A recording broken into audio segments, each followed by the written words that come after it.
Hey there, everyone. Welcome to the happy hour. I am Kristi, and I'm here with my host, as ever, my friend, my colleague, my sometimes, I want to say torturer. That's not the right word. Like, annoyance. My little annoyance. Kev. How are you doing? Well, I was extremely cash money, but that intro is sans cash money. Yeah. He says Kevin doesn't torture me. That's too strong a word. But sometimes he does deliberately try to get under my skin. Well, you're white. So For entertainment. For entertainment. Yes, I saw you trying to come for my crown as the most anti-white person on YouTube. And I just have to say, back the fuck off, mister. Like, Dickie Brain doesn't give out those crowns for nothing. Yeah, well, no. the Dickster, well, exactly. But have we had an update from the Dickster? I don't, Do we know since where he got, is? I don't know, should we could look him up. Go for it. Because the last Kristi. time we, Look him up. last time we checked in with him, he was getting kicked out of UKIP, right? He was. Is this Is the that one? him? Oh, well, there are two. One's called One's Richard Brain, Dick one's called Brain. Dick Brain. Yeah, I think Presumably this is. that's him. UKIP leader? Is he still? No, he can't still be UKIP leader. I wonder if you. pinned- Oh Hang yeah. Scroll down. Has he not used his account since October last year? So that can't be Oh, him. Or is he just off? Hang on, go back to. Hang on, whoa! What did I just? Go back to his account. Scroll down to the last proper tweet he sent. Yeah, that one. If these doggers can dodge Brexit meteor strike, it will make one proud to be British. Brexit will spark a rise in dogging. What? What?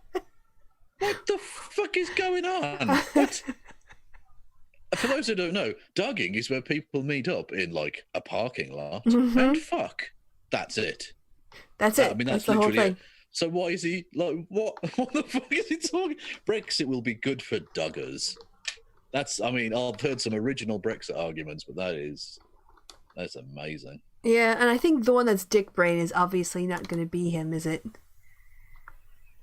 Oh, without the E? Richard Brain. No, that looks like about it. So anyway, Dickie Brain. He's gone underground. He's too cool for us now. Yeah, well, exactly. Yeah. Well, it's presumably quite rightly preparing for the race war. God. I imagine. We live in such fucked up times. Like, it's just... that's not even a joke. That's no, just a thing. no. That's a transition to real talk world. Talk to the microphone. Also, what? What do you mean talk to the microphone, dickhead? What? Talk into it, maybe? Well, I am talking into it. Your sound looks okay on my side, but maybe he wants to get more of that ASMR. Yeah, hang on. I'll talk and listen to myself back on Twitch. Okay, why don't you do that? Yeah, that's fine. Shut up. Shut up. Dickhead. Say something. Go ahead. No, I'm not going to say anything. I'm having... what the fuck is going on here now? What? Hang on. No, not that one. I need that one. This is Kevin livestream boomerang. Is what he's doing. Yeah, well, I learned what cash money today was, so I was like, that's enough young people stuff for me today. Yeah. So now you're going to talk on YouTube and then check it on Twitch. Yeah. Yeah. Yeah. I did drop into your stream. I'm glad you turned down the bandwidth on your YouTube because you sounded like you were walking through molasses but with your mouth. How's that like walking at all then? Well, it was really kind of slow and a little bit lower, and it was like, well, no, I didn't turn the bandwidth down. It was just my microphone. I must have in my violent, sexy dancing done something. Oh right, punched it or whatever, and it was sort of low like that. Blah, blah, blah. So I just unplugged it and plugged it back in, and it was fine again. Okay, yeah, because I actually mentioned that in the chat. I'm like, have him adjust his microphone, but then I heard you talking about the pixelation on your video too. I just turn it down to 144p because there's nothing on the screen that needs to be seen, and it doesn't fuck my bandwidth up. So how's your sound on Twitch? Are you talking and listening at the same time? And is it confusing? Absolutely fucking superb. Awesome. Deep voice Kev is the best Kev. Exactly, yeah. Just, yeah. Kev is broadcasting with a microphone and 2 turntables. I got 2 turntables and a microphone. All right. Is that a young people thing again? I'm lost. 2 turntables and a microphone. I'm positive that's a line from a song that if I pulled it up, you would remember. I got 2 turntables and a microphone. Yeah. Oh, it's Where It's At. Where It's At. I got 2 turntables. Beck, yeah. Who is even too white for me. He is pretty white. He is almost that. as indistinguishable from his shirt right there. Yeah. Exactly. I mean, to be honest, I thought he was shirtless. But then I saw the lapels. Then you saw the tie and went, oh, he must have had something on. Yeah, super white guy. There's no real recent pictures of him, but anyway. I've got a devil's haircut in my mind. Is another song by Beck. That is all. Oh, okay. Now I actually haven't thought about Where It's At in ages, and I'm really glad I did. So thanks. Who was that? Orion. That was good. I got 2 turntables and a microphone. Where it's at. Sorry, I'm just going to do that now for the next half hour. Be a super boring show. Well, it could be worse. I've had the song Mick Jones' Nick My Pudding by the Dropkick Murphys, which is a repetitive song in of itself, on repeat in my fucking mind for the last about 12 hours. So yeah, I get that. I'm on the verge of killing people, frankly. We have to change that up. Well, you got some Beck now to choose from if you want. Oh, brilliant. An even whiter thing. Good. Do we need to get out some wet ass pussy? Get some Cardi B out here to get some wet on? Well, Kristi, you're on the internet. There's no need for you to be getting your wet ass pussy out. That's absolutely fine. The song. Well, yeah, but you didn't specify. You just said, do we need to get some wet ass pussy? And I'm like, okay. Like, it's Friday. I like to let my hair down, but that seems like an OnlyFans Well, thing, I think really. on an audio-only show, isn't that okay? Oh, maybe not. Maybe I should dial this back before I take it somewhere it shouldn't go. Some sort of sex line. That's not what we're here to do. It's not what we're here to do. I'll probably make more money. Almost certainly, yeah. These shows are demonetized anyway. We swear so often. There's no point in even asking YouTube to turn it on. Well, apparently Twitch doesn't like too much swearing because half of my shows are currently on audio muted. So they might as well just delete them, frankly, because you can see the visuals, you can't hear anything. Ooh. Brilliant. Thanks. Twitch is even less tolerant of sweary words than YouTube? Well, it's not so much the sweary words, it's the fact that I say the word Nazi, terrorist, white nationalist in every episode, because that's what we're talking about at the minute, right? Yeah. So yeah, YouTube, Twitch is like, yeah, let's not. I guess you're going to have to start using code words. Like goose steppers for Nazis. Goose steppers. And sheet wearers for white supremacists. And maybe just develop a new coded language where you can talk about it, but it won't get flagged. Pricks. That would probably that's a swear word again. No. Actually, that Penises. that could be quite community building. Because one of the things they tell you to do in YouTube is to use certain phrases or to develop a language that you share with your audience. So if someone showed up, like people started referencing goose steppers when they met Nazis on Twitter, which they probably wouldn't do because it's more letters, but then you'd know you're actually influencing the discourse. Okay. Or BAM bots. What? You could use BAM bots. Pots. BAM bots. BAM pots. Oh, right, okay, yeah, I suppose. I could do. But that's like a nice, quaint phrase. Oh, okay, yeah. Nazis are really bad. So what are the words that get you in trouble? So we got goose steppers, sheet wearers for white supremacists. What else gets you in trouble? Oh, terrorists. Terrorists. Extortionists. There you go. Like political extortionists or that broadens it out to a lot of things. The T word. No, because I could get confused with T. But anyway, we can dankulas.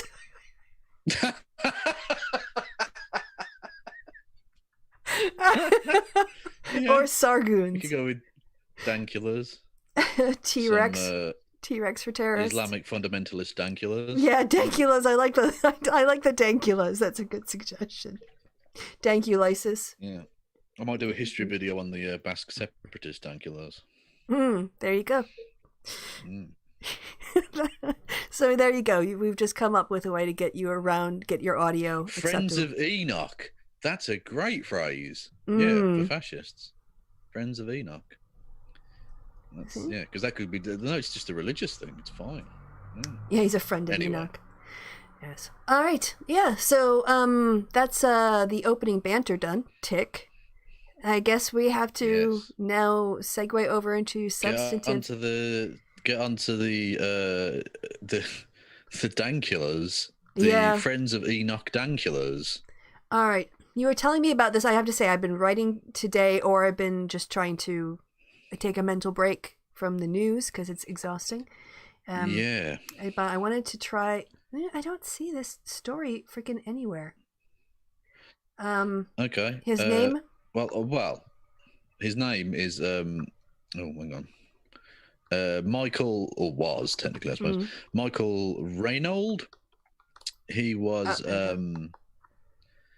the guy who was being searched for by the police in connection with the killing of a Trump supporter in Portland. He's claiming self-defense because he was literally interviewed by Vice the same day he was, yesterday. And it was, I've seen snippets of that interview. It hasn't been released yet, where he's claiming it was self-defense. As I said at the time when I saw the grainy footage from afar, it looks like the person who was killed brandishes something towards him and another person, although it's impossible. It could be a plastic bag. It could be a knife. Who knows? The guy claims it was a knife, so it's a self-defense act. Okay, whatever. Anyway, but he was in connection to that, and the police went round to his house and killed him. That, I mean, as far as I'm concerned, this is a state-sanctioned assassination. I hate to go. Is this? Yes. Yes. Not just that, but if we share the screen now, I've got a thing in my bookmarks. I don't know who this is. Yeah. Oh, you want me to share? I can do that. Let me just give you the rights. Okay, go ahead. There we go. Donald Trump sent this tweet out minutes before the murder. Wait. I didn't do the... Oh, wait, hold on. I can drag it this time. I figured out. Come on, drag it. Okay, can you do it again? Okay, thank you. Yeah. So notice that Trump still hasn't condemned the Kenosha murder. No, of course not. But sent out this tweet minutes before the murder of Mr. Reynolds. Why aren't the Portland police arresting the cold-blooded killer? He has absolutely no evidence that it was cold-blooded murder at all, of Aaron J. Danielson, who was the guy who got killed. Do your job and do it fast. Everyone knows who this thug is. No wonder Portland is going to hell. And then he added the Justice Department and the FBI. Which they don't have any power there because it's a state thing. Did your OBS turn off? No. It's gone down to 0 for some reason. What? Weird. That's very strange. Why has that happened? It's and reconnected. It's back. But it's still saying 0. Oh no, they're 10 drop frames. Oh god, is it doing this? Okay. Anyway. Right. You want to go back to... Go on. Either it's going to work or not, I don't know. Yeah, it's so strange because sometimes it works great and other times it makes your hair go gray. Yes, it does. So again, I don't know too much, other than what I've heard, and of course, it's just going to be people on Twitter giving their opinion. But isn't the whole, getting shot? Yeah. You want to share again? Oh, that's right. Sorry, I forgot I had to do that. I'm just tired of police shooting people. Yeah. Well, not just that, but it's clear it would be accidental if it happened once or twice, but we know consistently now who gets shot. It's BLM supporters, it's black people, it's ethnic minorities largely, it's basically the people who they're there, the weakest in our society, trying to protect. Whereas Dylan Roof murders a bunch of people, gets taken to fucking Burger King. Yeah.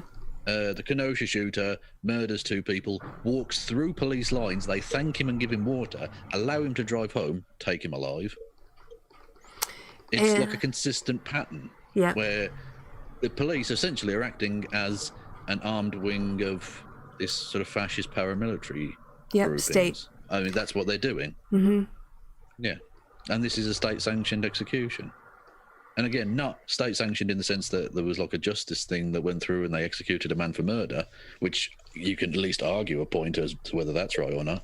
This was thuggery by fascist cops. Yeah, it's very and simple. Just to confirm that point, William Barr called him a dangerous fugitive, admitted Antifa member. Like, that's a crime? It's not to be anti-fascist. And suspected murderer. Of course, he claims self-defense, he's a suspected murderer. When Kyle does it, and people are just like, oh yeah, we should be applauding him. Are we surprised 17-year-olds aren't taking armed to the streets every day? Well, anyone who thinks William Barr should remain in post after this statement can never claim that innocent until proven guilty needs to be an important statute in law.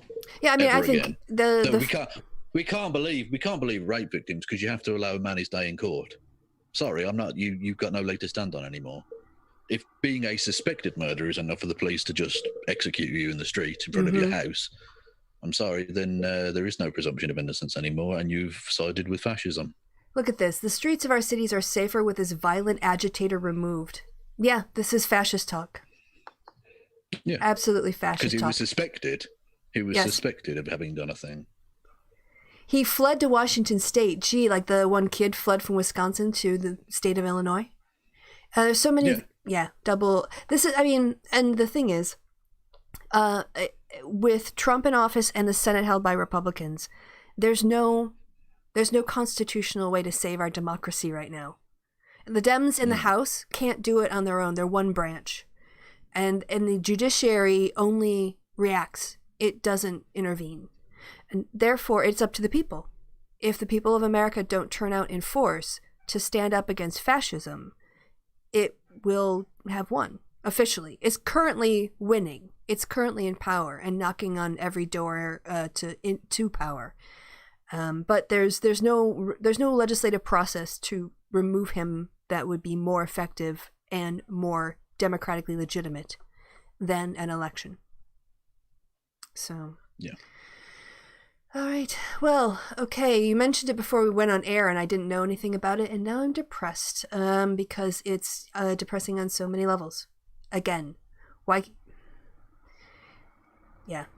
And of course, just using the power of the judiciary or the Justice Department to further a far-right agenda. Oh yeah, and of course Andy Ngo has been literally tugging himself raw over this. Yes, yeah. That's what he does, you know. Yes. Even though we could go down the line of the dozens of white supremacist murders that he just ignores. Well, no, defends, supports. Yes, yeah. All right. Hey, can we move on? Is there anything else that we want to say about this other than it's another example of the fascist? Well, just rest in peace. Yeah, would be my basic message. I'm considering he's been murdered. It's rather moot as to whether he was guilty of murder or self-defense or whatever. But I'm more prepared to believe it was self-defense, frankly. Yeah. Well, the thing is, given Trump's defense of his violent supporters' actions in the city on the day. Because the police killed him, we will never have a chance to let the justice system play out. We won't know. He'll never have his day in court because he has no more days. Mm-hmm. Yeah. And again, I mentioned this in another show. I'm going to bring it up again. Why don't white people care that, like generally in America, that cops kill white people? Like it says something about the white community that they're just like, yeah, well, a bunch of us get shot. Oh, well. Yeah. There's a lot of ingrained bootlickery. Yeah. So for all that talk about preserving white culture, they don't actually care about white lives. They don't actually do anything to stop police brutality. They're just willing to have white people get caught up in it. The Gadsden flag is a lie. It should read, step on everyone but me. Mm-hmm. Pretty much. All right, moving on to some bookmarks. Hey, look at this. Yes. Kanye West got removed from the Virginia ballot. Is he on the ballot anywhere? Not that many places. They keep booting him off, or he misses the deadline. So Once again, he hired a high-power Republican who failed him miserably. Someone says, LOL. Right. Yeah. Just, it's kind of sad now.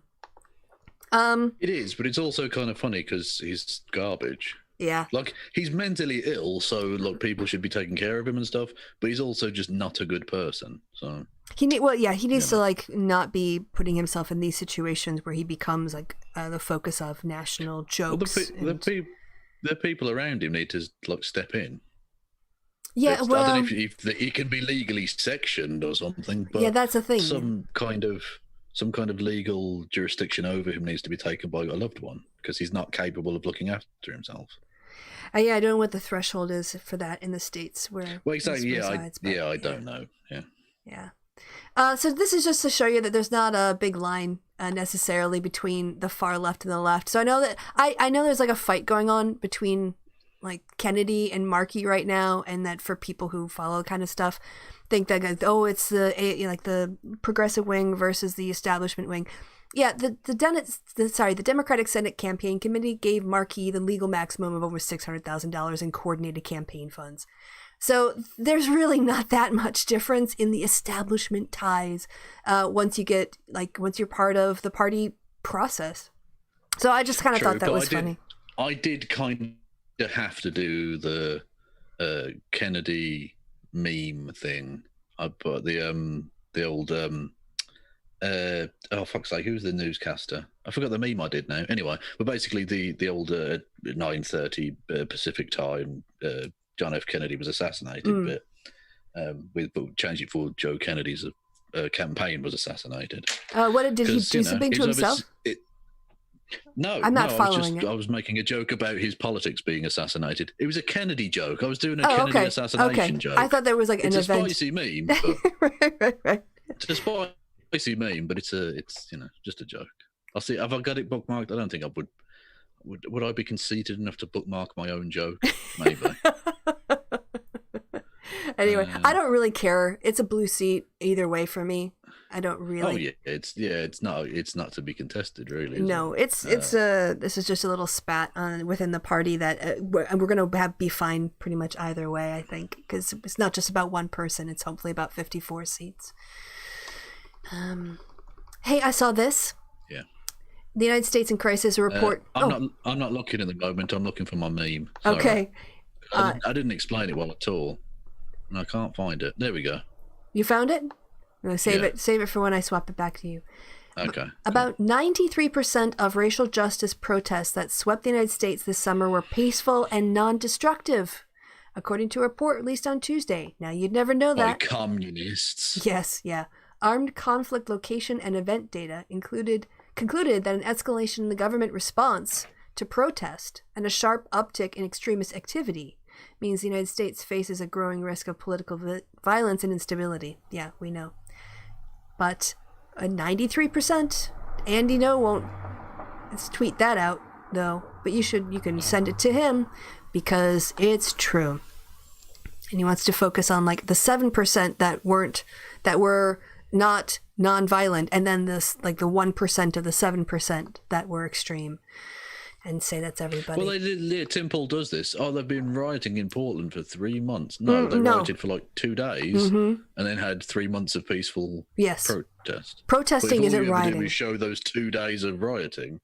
You can make it look like it's been. Oh, they've been rioting all year. Yeah. Like, how are there any buildings left? If that's true. Yeah. Like, what are you talking about? Yep. Remember when we talked about COVID and the response to it months ago, and I mentioned a couple times that one of the things I thought would be an independent variable is the political leanings of the country or the leader in terms of the response? Yes. Well, look at this. A study finds that a governor's political party is the biggest factor in whether a state has imposed a state mask mandate. Because of course it is. Why would you go by science when you can politicize shit? Yes, indeed. And that's going to lead eventually to a higher case rate in the states where they don't mandate masks because you have more opportunity to spread the disease. It's 1 + 1 = 2, people. It's not that hard. Yeah, but mathematics is fake news. Yeah, numbers are fake. They're all imaginary. Checkmate, nerds. They're all imaginary numbers anyway. Exactly. thought this was a pretty good tweet. Kind of hit me in the gut. George Floyd isn't a wake-up call. The same alarm has been ringing since 1619. Y'all just keep hitting snooze. What happened at just before 4:20? 4:20? Oh, you mean in the afternoon? I see. 4:20. Yes. Yes, the 1619 project. If anyone is not.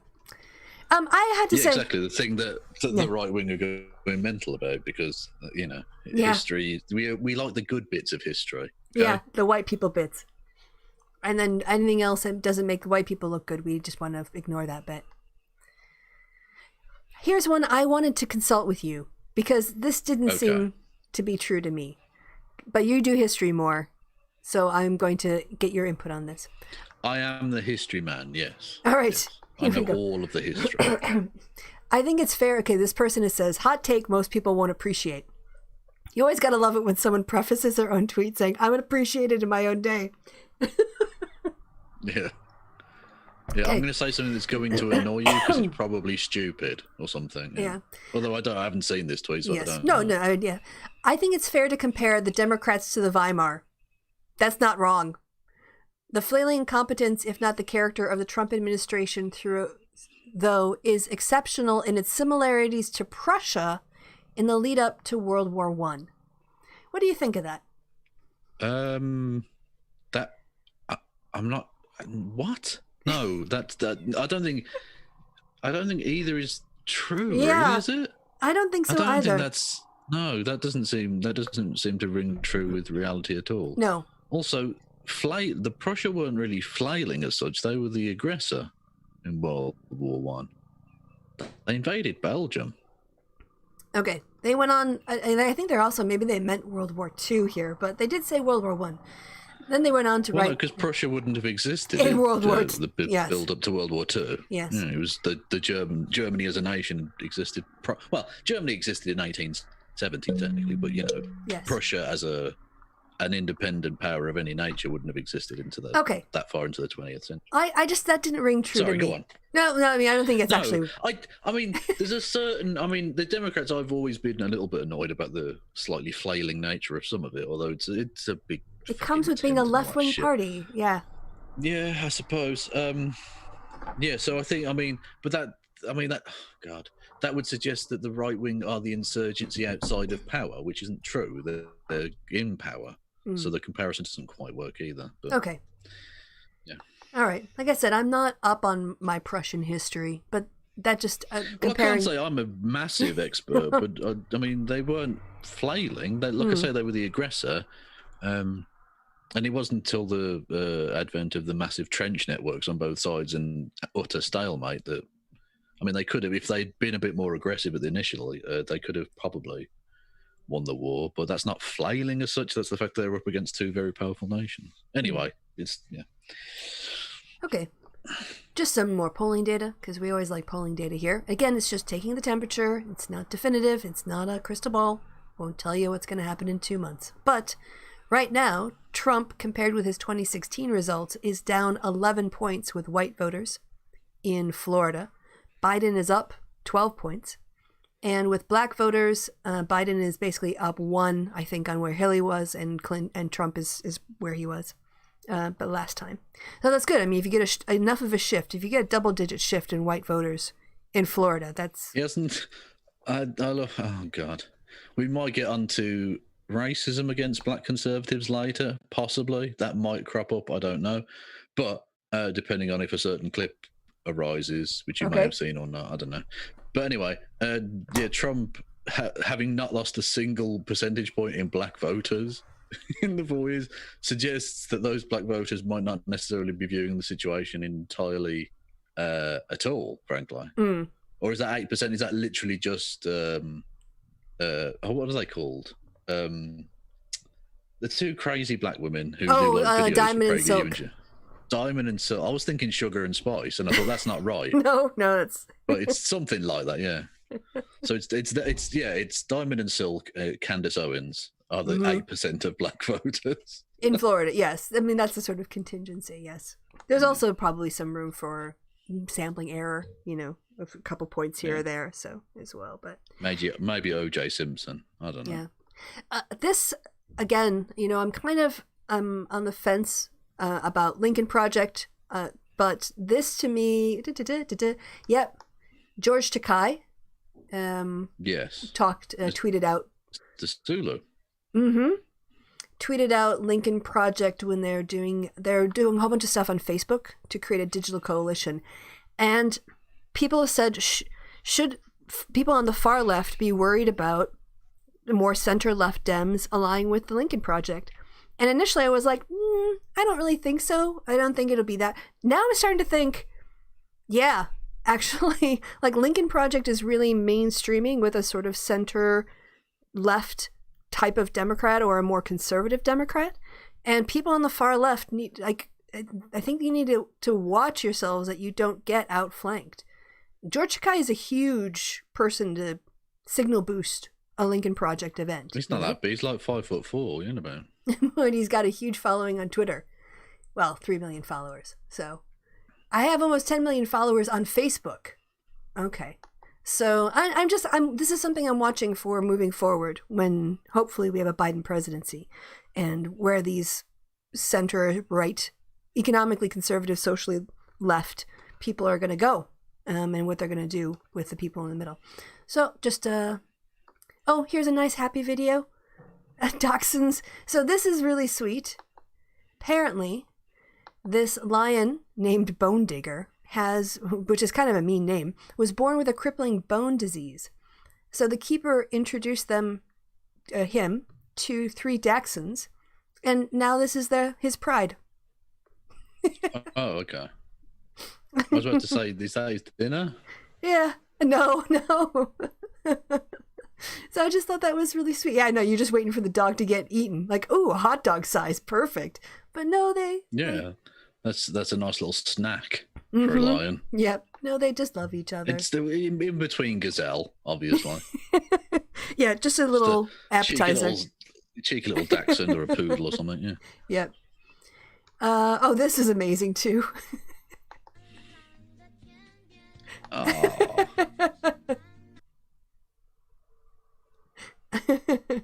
That is adorable. Yep, enjoying the massager. I want to be in that happy place too. All right, there is a new federal lawsuit alleging officials in Kenosha enforced their curfew selectively, you think? Targeting demonstrators protesting police brutality while allowing militia members and supporters of law enforcement to roam the streets. That's pretty much exactly what happened. Well, we literally saw a guy killed 2 people and then strolled through the police. Yeah. Well, that was fine. They thanked him for being there. I had my white against pass. the curfew. I had my white pass. Yeah, exactly. I'm white. And I'm one of the good whites. I'm not one of those bad black whites. Bad whites. I suppose black whites would work from their perspective. Yeah. But, yeah. But so this lawsuit, I'm not entirely sure who's filed it, if it's a civil lawsuit or whatever else. But I hope the city of Kenosha ends up having Rodgers. To pay. I don't think so, but could have been. He's big on civil liberties, a lad. Civil rights lawsuit filed Thursday. Yep, I'm using ad blocker, so I'll just leave. Goodbye. By Aaron Rodgers. Right. Hey, I never realized this was called a murmuration. A murmuration. Yeah, that too. Yeah. Yeah, which is super, super cool. I remember driving along the road one day and seeing something like this and really having to decide, do I look at the beautiful thing or get in an accident? Because it's very difficult to take your eyes away from when you see it just a couple, miles away. So I'm just thinking you could shoot into that and you'd be guaranteed to hit something. Oh. I was just thinking like it's nature's lava lamp. And you're like, if I just do a shotgun spray, buckshot. Yeah, exactly. Think how many hits you'd get every time. You can't lose. Mm. Hey, look at this. I'm in a morose mood. I don't know if you've worked that out tonight. Yes. I'm not in like the happiest fun time Kev mood. I'm in murdering small animals for fun mood. But not literally murder, like you're doing for fun anyway. The sheet wearers, that's what we called them, right? Yes. The sheet wearers were out in Wauwatosa this letter was sent to a Which couple is a people. good Anglo-Saxon name. Definitely a place white people belong. Yep. They talk. We hope this letter finds you in good health. We just wanted to touch base. Thank you for purchasing and proudly displaying the yard sign. Your support of our common cause is greatly needed and appreciated. We whites must stand together. We must keep Wauwatosa free from blacks and their lack of morals. Morals, like with an E. Morels. Morels. Yeah. Yes. Yeah. We must keep blacks from destroying our property, raping our lifeblood daughters, recruiting our children to steak gangs. We must keep Wauwatosa great. Trump's. Together we can keep it white. Together we keep it safe. Yeah. But hang on, what sign was it? Do we know what the sign was? This one. And who it's from? Paid for by Tosa taxpayers fed up with mayor and city council. Oh, so it's not paid for by taxpayers. No. Individuals. Just people who are taxpayers who it's an identity. Yeah, okay. Yes. Apparently, this reporter talked to one of the residents who said it has nothing to do with racism. At least. No. Clearly, they just want to keep Wauwatosa. Again, White. Fantastic Anglo-Saxon name, definitely white people land. They just want to keep it white, which is not racist though. So, well, it's hugely racist, yeah. But that sign, I don't know. But people who had that sign got it. I appreciate their morale fortitude. Yeah, one thing that you can always count on is that a sheet wearer is going to not be able to spell. But I like being a grammar Nazi to Nazis. There you go. Most of the deaths in the U.S. have come from acts of terrorism, not been from global jihadists. They've come from extreme right-wing groups and police. Yeah, absolutely. All right. I mean, that's obvious to anyone. All right. Like, I'm not having to go with the man. I'm just saying, look, it's really obvious. No, but the news has to keep reporting it to counter what Barr and Trump are saying, and Andy Ngo, and Tim Pool, and Sargon, and I don't know, maybe who else. But Jessica Krug, have you heard about Jessica Krug? No. All right, it's a woman who came out or announced that she was pretending to be black. Oh, so it's another passing thing. Yeah, what was her name? The other one, crazy. Yeah, I forget her name. Oh, that's annoying. Yeah, so we got another one of those situations, but I've forgotten her name as well. Yeah, thing is, from Kansas has been pretending to be black. Is that her pretending to be black? Yes, she's actually like she has a job at like a university in African American Studies, I think. Oh, Dolezal, there, you're Rachel Dolezal. Yes, that was it. Maybe under the Dolezal stitch. Yes. But at least she seems to be accepting it and apologising, which is something, I suppose. Yeah, I think the Black Twitter was not that impressed, from my impression. Yeah, that's fair, I suppose. Yes. Well, let's just look this up. So, there is something... yes, okay. Jessica Krog, exclamation point. All right, yes, she teaches at, I want to say, like, Washington University or something. Anyway, in my Afro-Latinx class, Jessica discussed the dynamics of white scholars engaging in black studies. She really had the audacity to pull up an image of the white woman who won an award over her, illustrating how black scholars are often overlooked in an academy. Wow. Well, I suppose if you're going to sell a lie, you've got to sell it. Yeah, the worst part is the woman is brilliant. Her work is really great, and I really learned from her. Couldn't she have just done her thing without the brazen theft and deception? Yeah. Apparently, look at this. Well, this is Dr. Yo Figgy. This is Twitter, so take it for what it's worth. The only reason Jessica Krug finally admitted to this lie is because on the 26th of August, one very brave Black Latina junior scholar approached two senior Black Latina scholars and trusted them enough to do the research and back her up. The scholars made phone calls and reached out to other senior scholars and institutions with Aaron proof. Rodgers. Not Aaron Rodgers. There was no witch hunt, but there was a need to draw the line. Krug got ahead of the story because she was caught and she knew the clock was ticking because folks started to confront her and ask her questions. I do not believe for 1 second she would have come out and told the truth on her own. She made a living and a whole life out of parroting Black Rican trauma and survival. As a black Rican, I am pissed. The other thing is that... What, sorry? Black Puerto Rican. Black Boricua. No, a Rican. Black Rican. Like Puerto Rican. But no, and if it's the one below, hood raised Black Boricua. Oh, that I don't know. Yeah. Sorry. No, I'm just... my mind is awash with cash money and black Puerto Ricans now. It's just, I'm all over the place with new phrases. There you go. Yes, all kinds of things happen when you engage with the outside world, Kevin. Exactly, which is why you shouldn't. It's scary. It's a scary bad place. Learning is terrifying. Yeah. That's another thing that happened in the world this week, because, we didn't have enough shit going on. Get back to my bookmarks. Okay, get past Jessica. Yes. Krug. Mentally, I'm here. There you go. A cow on the in the beach. When I saw cows on the water. Yes. When I went to India and I just saw cows roaming around, I was like, whose cows are these? Like, somebody just got cows on a farm? They're just the cows. And I asked my friend who was there. He's from Goa. And he's like, no, they're just cows. That concept. They're just about the place. Just leave them to go around their bovine business. It was so weird for me being from Wisconsin. Imagine being in Australia and they've just got kangaroos. They're just there like it's a fucking open-air zoo. What the fuck is going on? So here you go, cows in the waves. I was just walking down the street and a wallaby was just there. Yeah, that's normal. I thought this was kind of funny. Name this dance group Clans People.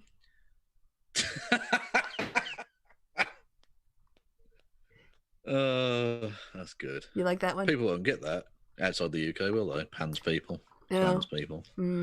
Let's not explain it to them. Fuck them.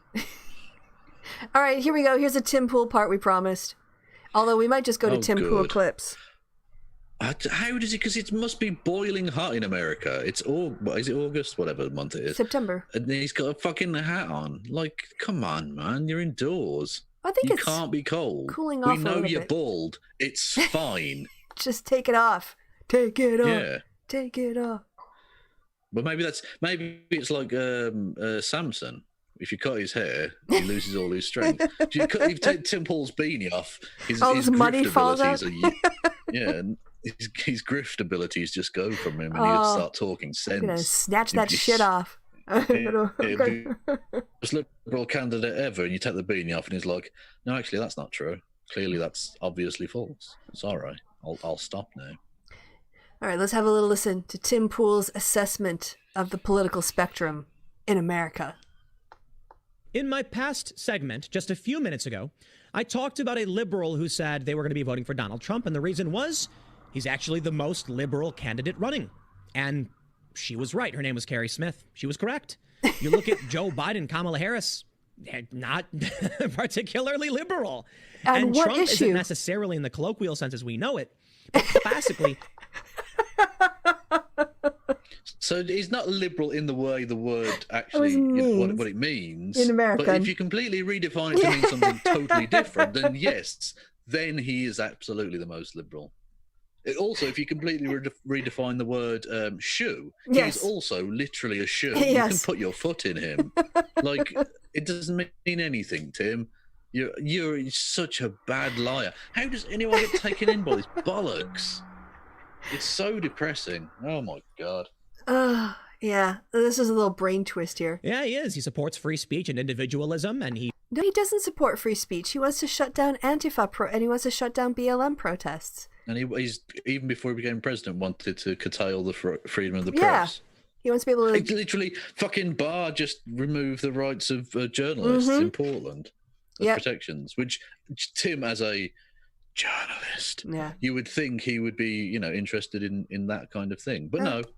That doesn't sell well with the angry white guys in his audience. But Joe Biden picked a black person, and that is illiberal. Yes.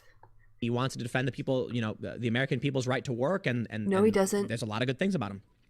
That's right to work. What does that have to do with classical liberalism? Absolutely nothing. There's nothing. Well, nothing. Not just that, but he doesn't protect their right to work because, I mean, lots of people have lost their jobs. Yeah. He wants to force them back when it's not safe. Correct. Is what he means. Yes. But you've got to try and sell that as a positive. And classical liberalism, I've always thought, was much more aimed at the petty bourgeoisie. It's not really an economy. Don't come here with the fancy foreign words. You know, it's basically meant for business people, and then, you know, later on corporations, kind of against monopoly as they were being sold by the crown at the time, because it was the 1700s. It's free capitalism as opposed to mercantilism, where essentially the crown dictate whether you're allowed to have a job or whether you're allowed to start a business or whatever. Yeah. Which is, I had this discussion with some leftists who were going about not defending the French Revolution because it started, you know, capitalism. And I was like, yeah, but that was better than the feudalism that was before. Yes. Like, as much as there are problems, it's way better than feudalism. It just is. It was a redistribution of wealth, if you want to think about it in that way, from being within specific classes to going to different industries. It literally brought about the idea of social mobility. Mm-hmm. Like, it's not perfect, but at least in theory, a poor person can become rich. Whereas before, if you were born a serf, you were always going to be a serf. That was never going to change. Also, was the argument "fuck the rights of man" if it was gonna bring about capitalism? Is that kind of? Well, I had to point out to them. You know, Karl Marx said that capitalism was a necessary step. Mm-hmm. You couldn't go from feudalism to socialism. Capitalism had to exist for the industrialization, and then socialism would be the next step. Like, Karl Marx was not like an anti-capitalist in that sense. Also, presumably, one of the important steps to socialism is mass public education, which was brought on by industrialization, because people actually need to know how to function in the workplace and how power works, and to negotiate and have the capacity to do that. I'm not sure that educating people is a good idea, because I'm not sure that we want people to exist. You know, I know that you're saying that in a joking way, but I'm so depressed that Wisconsin has fallen from, like, when I got an education in the state of Wisconsin, it was a good education. Now we've fallen like 14 points. Isn't an education in the state of Wisconsin an oxymoron? No. No. Well, it is turning into one, because they are doing Jim Crow tactics, which is eliminate unions, keep people stupid, and smart enough to do the work, but not smart enough to question the power structures. And also feed them lies and white supremacy to keep them divided by ethnic background and languages. Fuck Republicans. All right. Yeah. Oh, there we go. Lincoln Project created a grassroots army of 50,000 members on Facebook.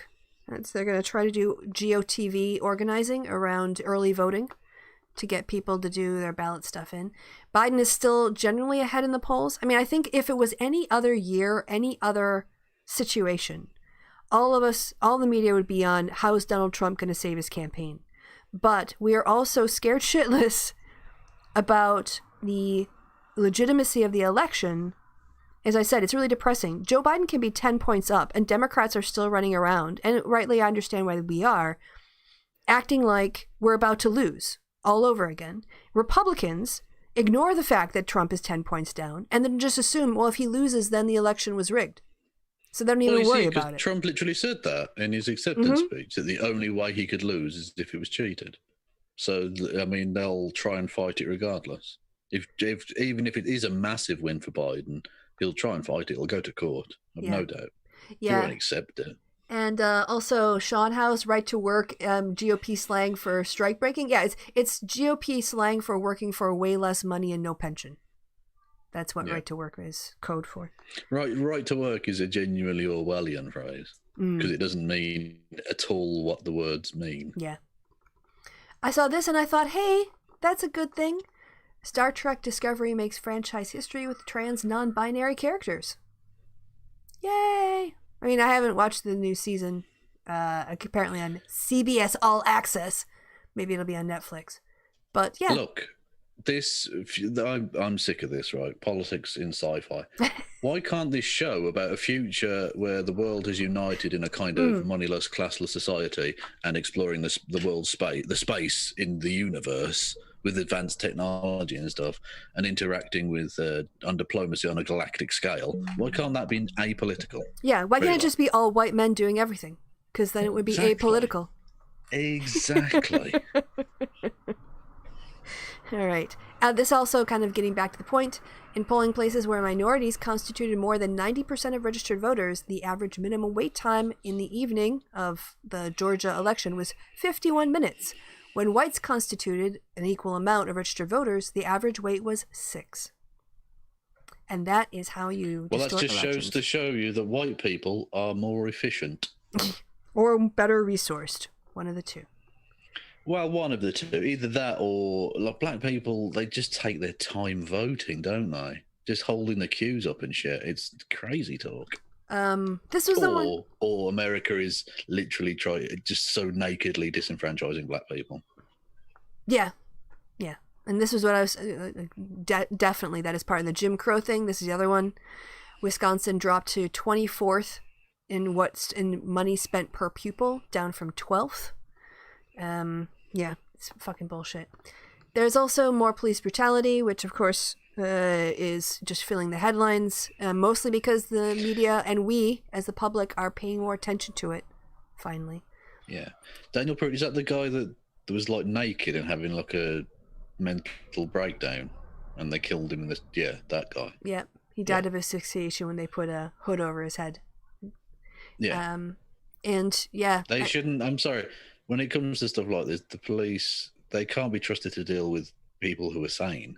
If the person's clearly having like a mental issue, yes, the police need to be there just to protect him from traffic and nothing else. The answer isn't tasers or bullets or plastic bags or whatever hood they put over his face.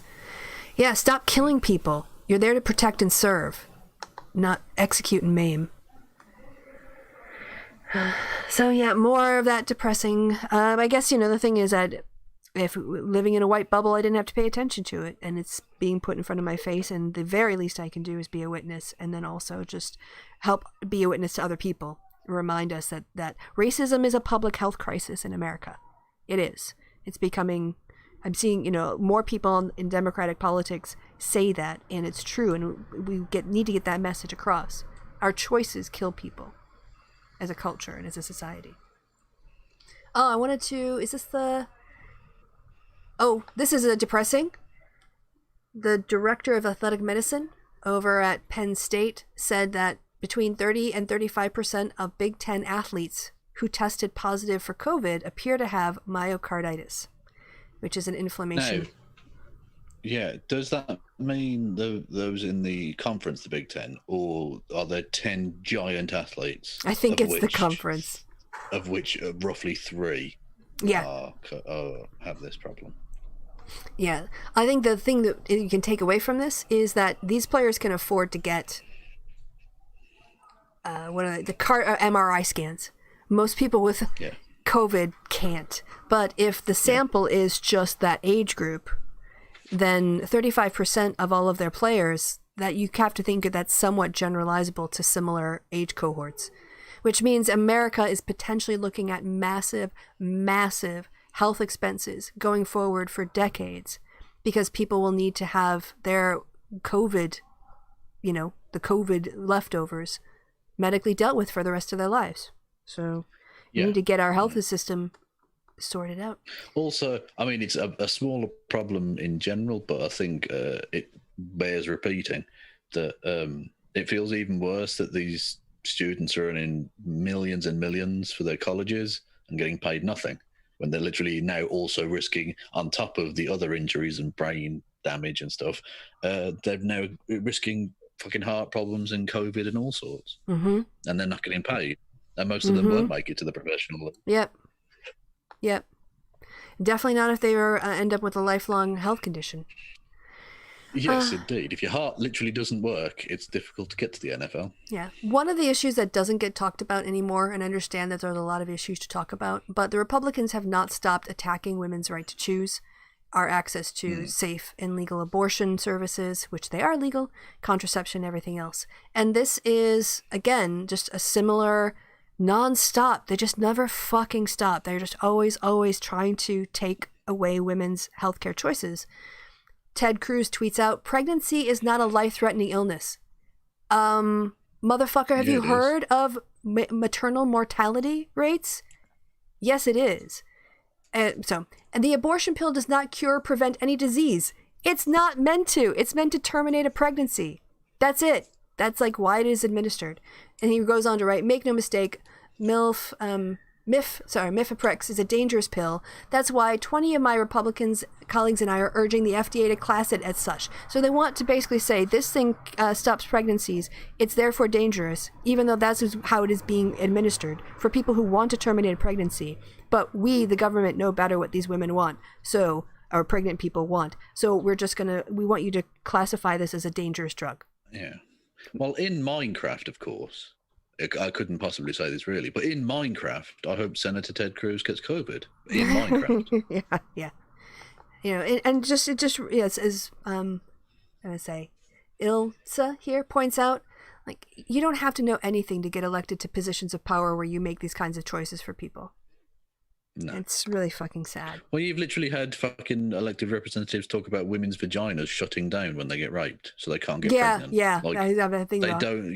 You don't have to. And by the way, I'm not suggesting you should have to have a medical degree to get elected into office. But if you don't have one, when it comes to things like that, maybe you have a medical advisor who can like say, "Oh, right, that thing that's rubbish." Okay. Yes. I'll say something different then, clearly, because, you know, the science tells me otherwise. Pregnant people who can get pregnant. Human women. Yeah, and duck and women and female ducks. The cow women. Well, I was going to say, like, people who can get pregnant and duck pregnancies don't work the same. Just if ducks have a facility of, like, shutting that whole thing down, that you can't just transfer that over to human beings who can get pregnant. Well, and not just that, but ducks have cloacas. I don't know what that is. It's a combination anus and vagina. Oh, well, good for them. Yeah, I think all birds do, don't they? They have one hole. I guess that would make everything happens more efficient, but I wouldn't want to deal with that anyway. You wouldn't want to go down, would you? Because then it's analingus regardless.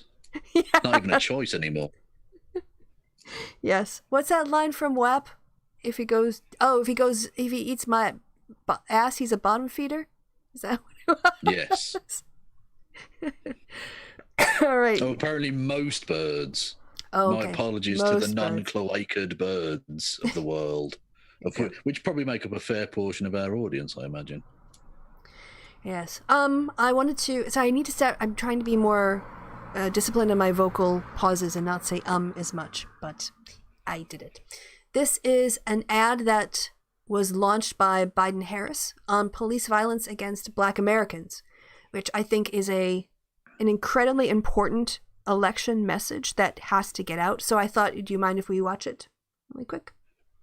Yeah, no, go for it, man. Yeah. You don't have to ask me shit. Yeah? You want to play it? Play a fucking thing. Do Black Americans wake up knowing that they can lose their life in the course of just living their life? Part of the point of freedom is to be free from brutality, from injustice, from racism, and all of its manifestations. We have to let people know that we not only understand their struggle, but they understand the fact they deserve to be treated with dignity. They gotta know we're listening. Reforming policing in this country means creating a national standard on use of force and conditioning federal funds for police departments on adoption of that standard. It's about reining in qualified immunity. We hold police officers accountable. We can't turn away. Now is the time for racial justice. I believe with every fiber in my being, we have such an opportunity now to change people's lives for the better. It's about who we are, what we believe, and maybe most importantly, who we want to be.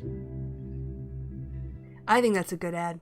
Why in this nation? Yep. It is, but why does Joe Biden hate white people? Yeah.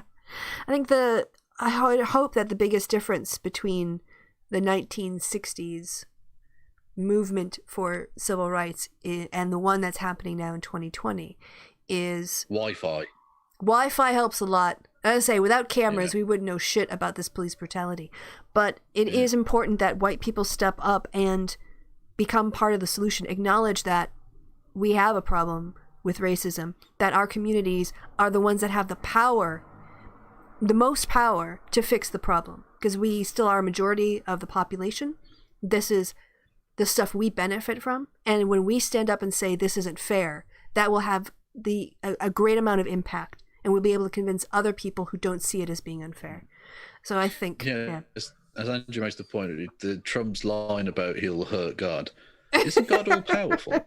Like, how powerful must Joe Biden be to be able to hurt an all powerful being? Yeah, I was so powerful I hurt politics, Kevin. Can you be more powerful than an all powerful being? Oh, I don't know. All power. He's infinitely powerful plus one.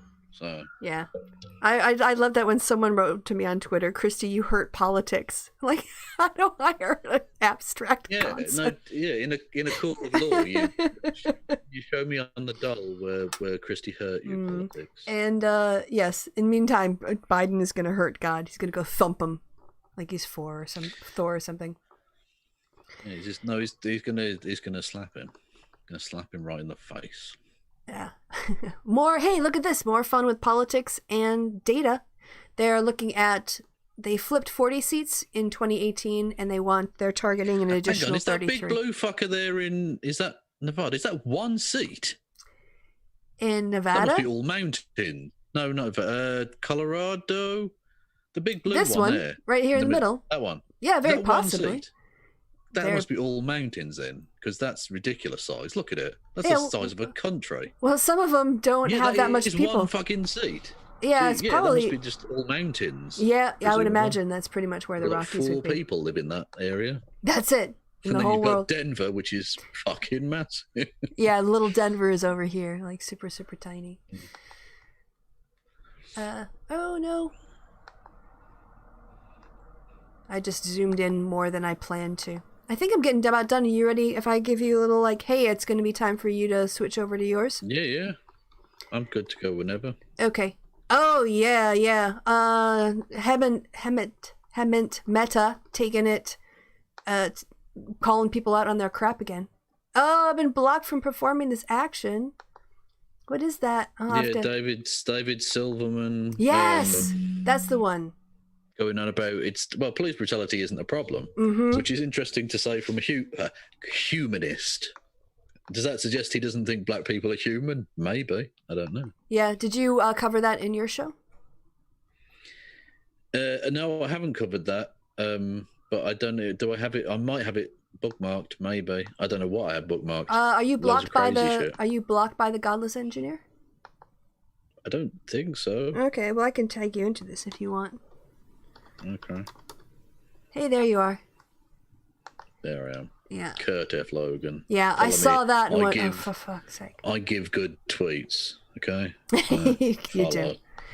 In what is the weakest acknowledgement of the responsibility they have to make sure they don't become a platform, they don't profit from propaganda, Facebook is going to ban new political ads for the week leading up to the election. Try the fucking month. Month. What's a week gonna do? Not just that, but they've been. Oh my god! It's not quite on the same level as Abby Shapiro, but I've been bombarded my Facebook timeline with Turning Point UK shit. Oh, great! Yeah. So someone's astroturfing this shit out of Turning Point UK. Surprising. I wonder who that might be coming from. Oh yes. Gee, I wonder. Turning Point. Koch brother. Mm-hmm. The one left. Well, yeah, all right. The one that isn't dead. Yeah. Oh, and by the way, the Attorney General of the U.S. not so sure if it's illegal to vote twice. Yeah, to think about that. Yeah, that's very true. And then Trump was like trying to encourage his fans to do that. Yeah. Like it's literally everything they say is projection. Everything they accuse the other side of. They're like, oh, they're going to vote loads and loads of times. It's going to be crazy. And then Donald Trump's like, maybe you people should vote for me twice. Who knows? Like, you know. Yeah, he's a fascist. By the way, Sean House went and did some research, and apparently only placental mammals have vaginas, anuses, and urethras. Most male birds have the, what do you call that? Cloacas. And where to go? Ducks and swans are the majority of birds with penises. Thank you for the penis research in the chat. Now, did you Google that? Or have you been doing weird park-based empirical research? Been looking under the tails. Looking at birds' cocks. Of various. Have you been molesting the ducks and or swans? Look, I mean, I'm not judging. I'm just wondering. All right, I think some birds have a vagina. Is that one each, or what? Like one they share? Okay, I'm gonna be stopping. Plurals, people, they exist. Use them.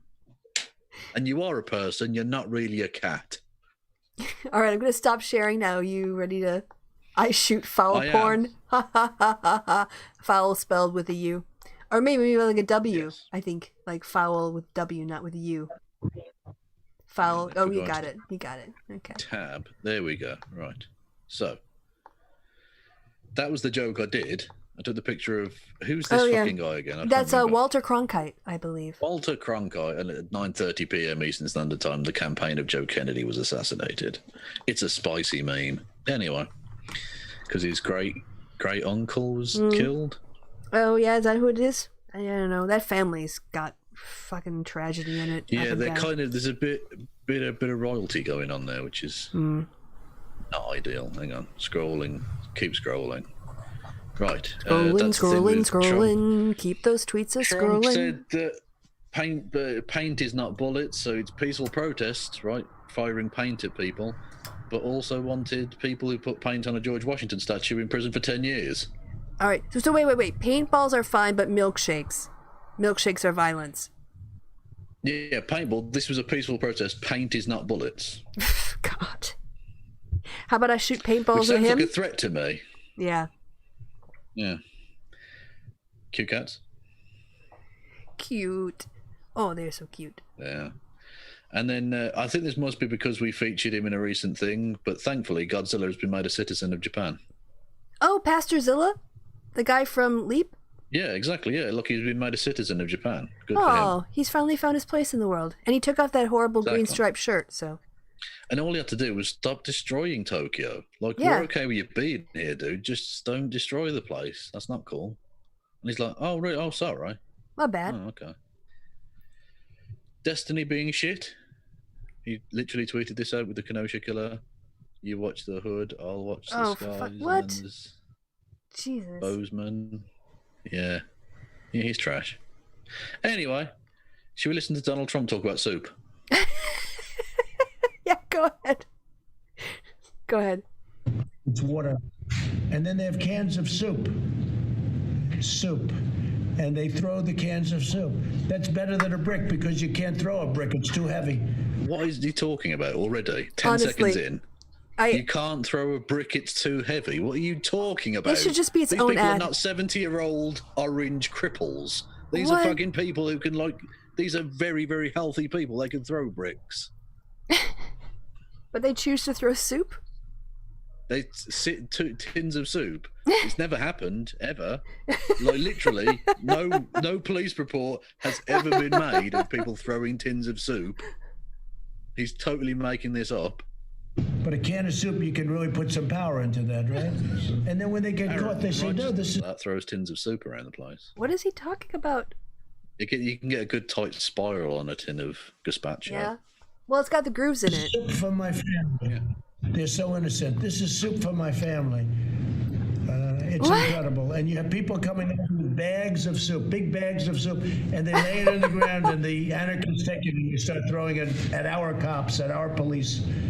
And if it hits you, that's worse than a brick because it's got force. What is he talking about? What the fuck is he talking He's about? lost it. He's lost it. That mini stroke story. Just bags of cans of soup. They just go get their Tesco bag for life, fill it up with, soup because it's so light, and then they just chuck it at police. Yeah. Fucking hell. Tins of soup. Pretty it's sure. Perfect size. It's made perfect. And when they get caught, they say, no, this is just soup for my family. And then the media says, this is just soup. These people are very, very innocent. What's he talking about? They're innocent people. these are just protesters. Isn't it wonderful to allow protesting? No. And by the way, the media knows it better. He than doesn't we do. like They know what's protesting. going on. Tim, he doesn't believe in They're free doing- speech. Tim. No. Tim. But, yeah. Not just that, but he made up a lie during the week about the planes full of Antifa thugs in black.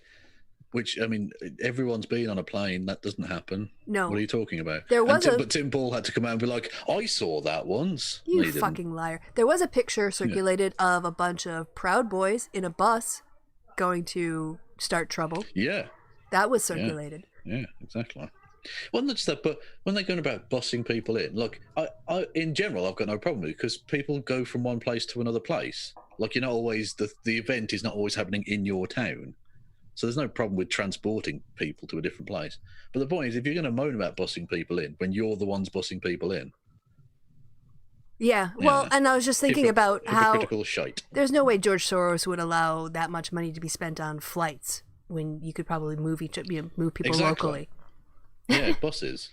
You just buses. It's not the NRA. Soros, he's efficient. Mr. Soros, praise be upon him. And I won't have any back chat. Which is why none of us have gotten our checks yet. His holiness.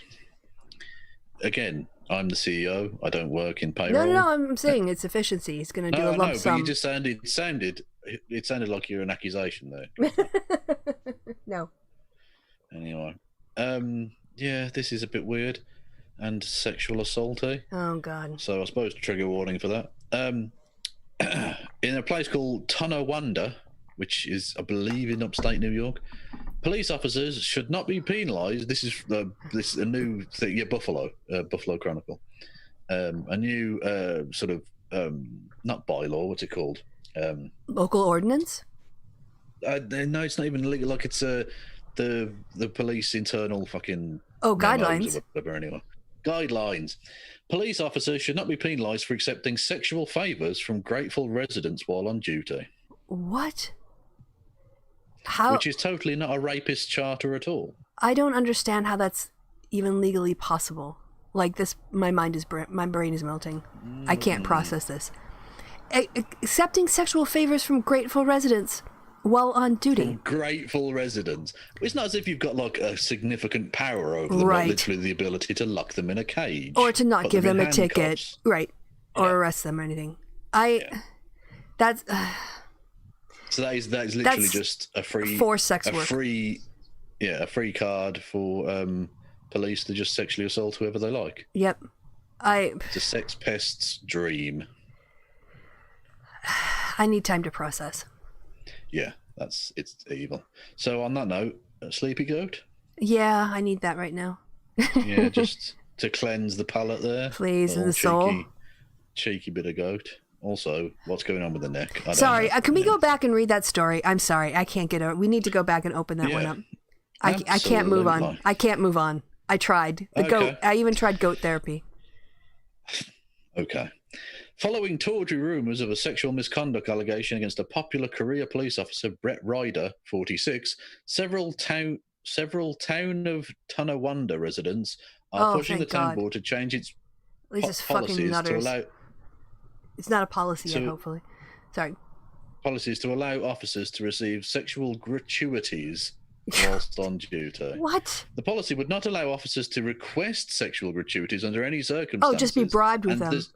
There's no way that you could hint at that at all. No. But in event that not such a non-monetary gratuity is offered, the officer would not be punished for accepting it, so long as the encounter is less than 15 minutes and the officer declines to take his next scheduled 15-minute break. So basically, as long as it's not eating into his police time. I can't believe it's just fine. This honestly sounds like a bizarro dark Onion article. Yeah. The town of Tonawanda is planning to discuss the possible termination of Ryder, a veteran public safety dispatcher, after an internal investigation found he committed misconduct on the job. A resolution that has been prepared to terminate him will be on the agenda on Monday's board meeting. In the political environment, with all of the horrible things that have been said about our police officers in the national media, this policy would be a real morale booster, says Karen. Literally says Karen, all right. A Tonawanda resident and supporter of the policy change who asked that her last name not be published. She's a leading She's leading a woman's group that is lobbying for the new policy. Her and her 4 weird friends. And she is encouraging others to support the new policy to join her on Monday's town board meeting. Our police officers are total gentlemen. More times than not, they would politely decline any physical gratuity, she explains. People should not feel comfortable expressing how much they appreciate the police and the work they do. I can't believe this is real. I mean, I can't honestly accept that this is real. What is this publication? The town resolution doesn't offer specifics about the misconduct, but it's widely rumoured that Ryder is accused of having sexual intercourse with a married woman aged 56 while on duty.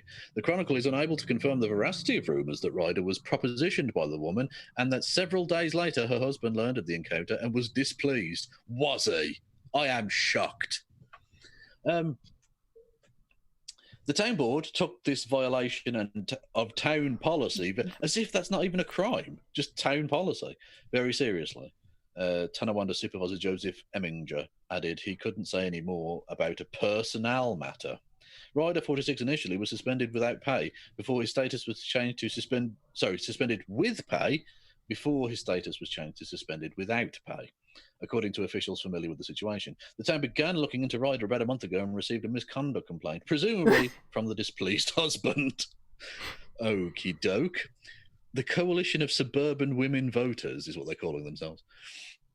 Town attorney Mario A. Giacobbe led the investigation and reported his findings to Police Chief James Staffinger, who concluded following a disciplinary hearing that Ryder's conduct warranted termination, according to the town board resolution. The board is set to vote on Monday to grant the women voters have also been advocating for a similar policy at the state level that would apply to the New York State Troopers. They would like to see the agency modernise its uniforms as well. These people are mental. The board is set to vote Monday to grant police chief and the town supervisor the authority to terminate Ryder based on violations that are not detailed in the document. Well, how can it be debated then? What? They go into a special, I can tell you because I used to be on a county board, they go into a special closed session to discuss the details of a personnel decision. Like the Queen's Council thing. Yes, but things that need to be in the public record, like spending decisions, have to be in open meetings. Okay, that makes sense. The Kenmore resident has served as a public duty dispatcher in the town since 2001, according to his LinkedIn page. He's also a former fire chief and 4th-generation member of the Sheridan Park Volunteer, blah, blah, blah, blah. Supporters of Officer Ryder are being asked to meet outside the town hall 5 minutes or so before the board meeting is scheduled to begin 7 p.m. Monday, August the 31st, to arrange the order of public speakers. Ooh, please read the caption. There, please read the caption under that last picture. It's unclear whether the town of Tonawanda's paramedic units will be included in the new policy that is being advocated for the police department, in which officers would be allowed to receive, quote, physical gratuities, end quote, during one of their 2 daily 15-minute breaks. Also, right, how do you time that? Well, that's again, it can't last more than 15 minutes. Exactly, and it's that 15 minutes. Do you have to be fully dressed and back on your, or is it the moment you come? Like, what's the end point of that? Well, you basically have it's like a 15-minute coffee break. You can go in the bathroom and jerk off. You can go get a coffee. You can go have a cigarette. Whatever you do, as long as you're back in 15 minutes. Yeah, exactly. Yeah, well, that's fine. I mean, if you want to go into the toilet and jerk off, that's fine. I mean, wash your hands. Yeah, all employees must wash their hands. That's you doing a you thing. That's not you abusing the power entrusted to you by the people. Can you please do a highlight on that group name, the League of Suburban Women Voters, or whatever? The Coalition of Suburban Women Voters. Yeah, and just do an internet search on that name.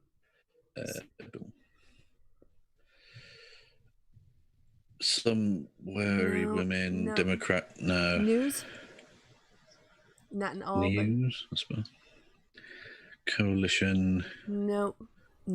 I can't, I mean, okay, sorry. And then the last thing I'll ask you to do is just check the actual banner of the website. Is this like the one that we were just on, the page you were on before? Buffalo. Well, that's a different one. That's Buffalo. Yeah, the Towanda one, yes. That's Buffalo Chronicle. Yes, so it must be. And then we've got one from the Buffalo News, which is a different site, which is reporting the same story. So it's Oh, okay. Unavailable for legal reasons. You're in the okay. EU for a couple more weeks. Yeah, exactly. Yeah, but that's two different sides. So unless they've got two Buffalo satire sides. Well, unless you can go to, someone is saying check the rest of the articles on the website or the about on the website. I mean, the fact that they had a Karen.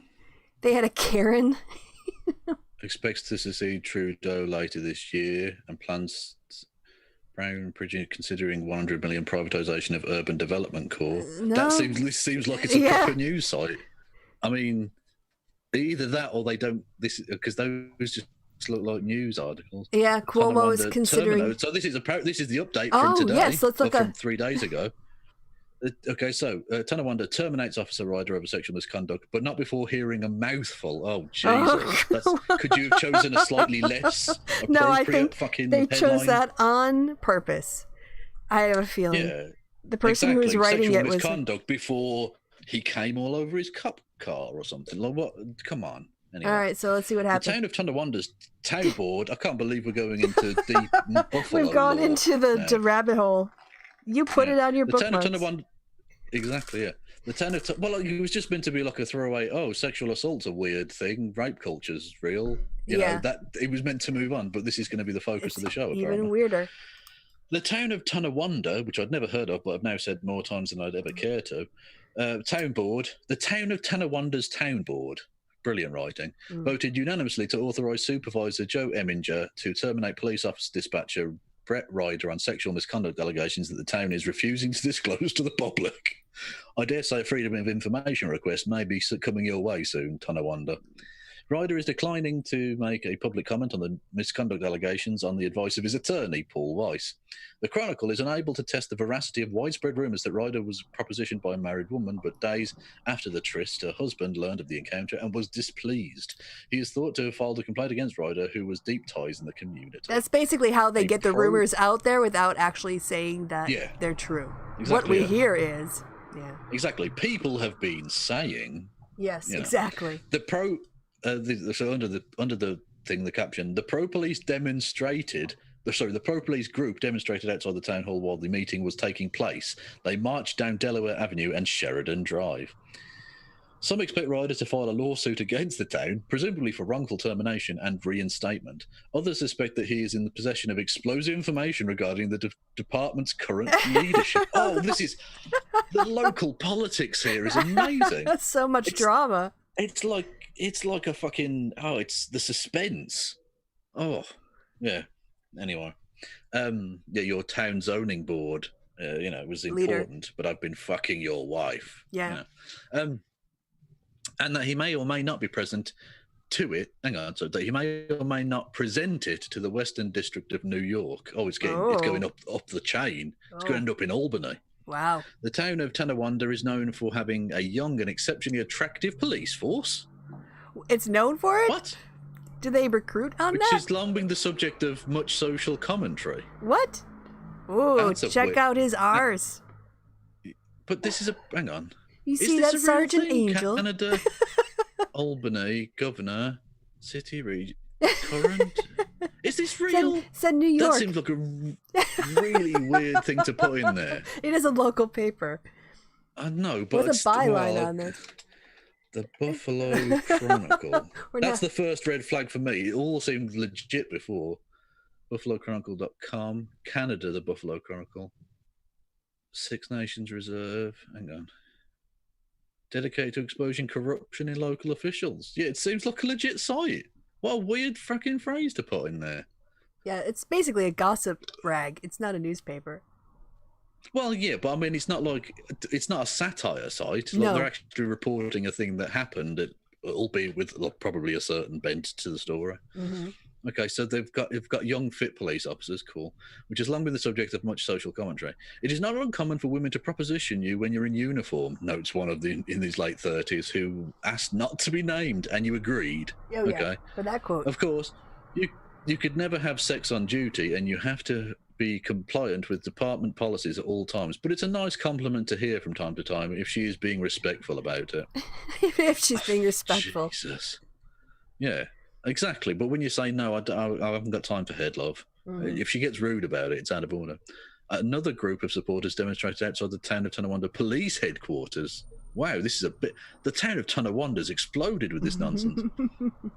A women's group calling themselves the Coalition of Suburban Women Voters has been advocating for departmental policy changes that would allow officers to receive sexual gratuities so long as they are not requested, coerced, or exchanged to avoid arrest.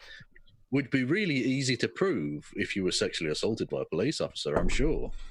Yeah. Jesus. With that policy. The group has planned a succession of speakers at the... Oh, I thought that was a diaper. Sorry. I thought that was a diaper for a second. I was like, this story's gone fucking mental.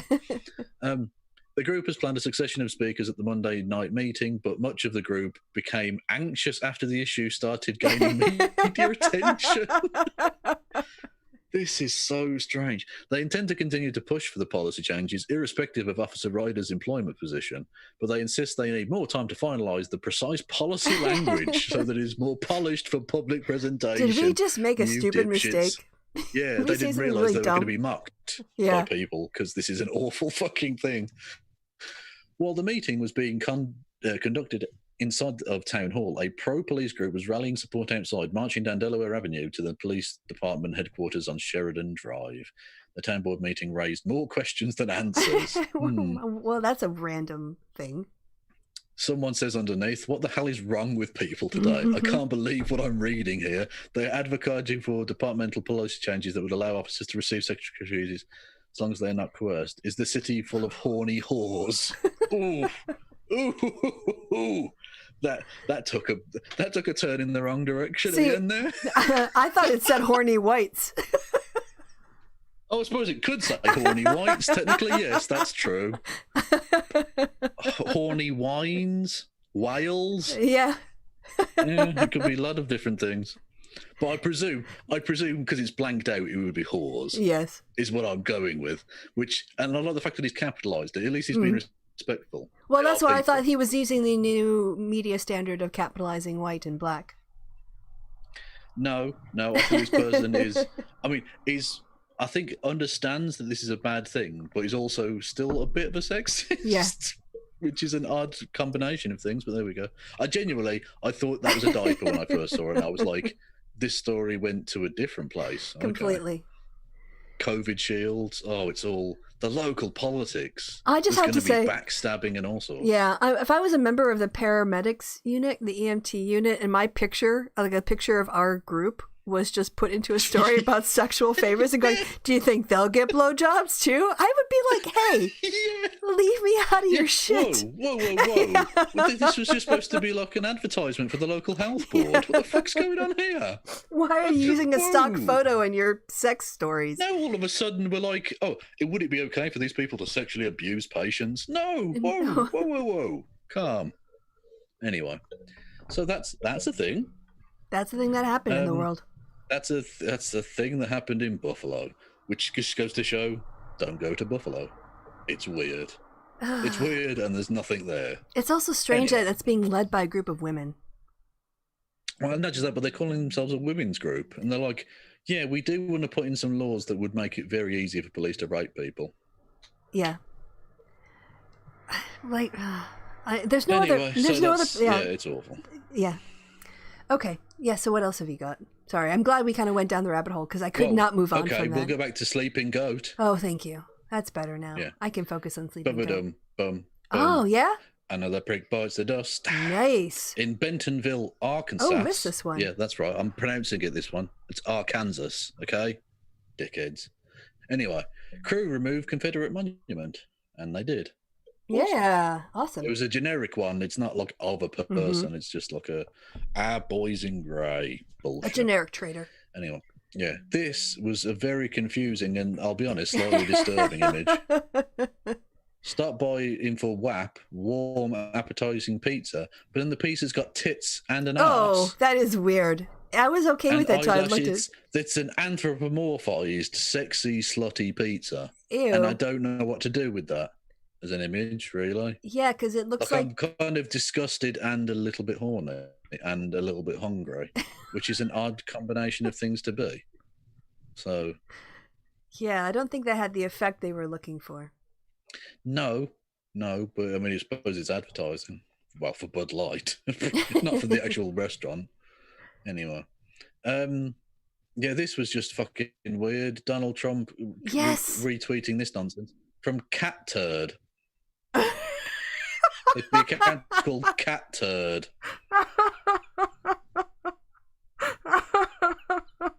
Who is he following that follows Cat Turd? That he saw Cat that. Turd. No, he's following Cat Turd. I'm sure. I think he only follows like 200 be. people. Yeah, and they're all Cat Turd fan accounts. TM. Yeah. Cat Turd. He fucking retweeted Cat Turd. I mean, that America.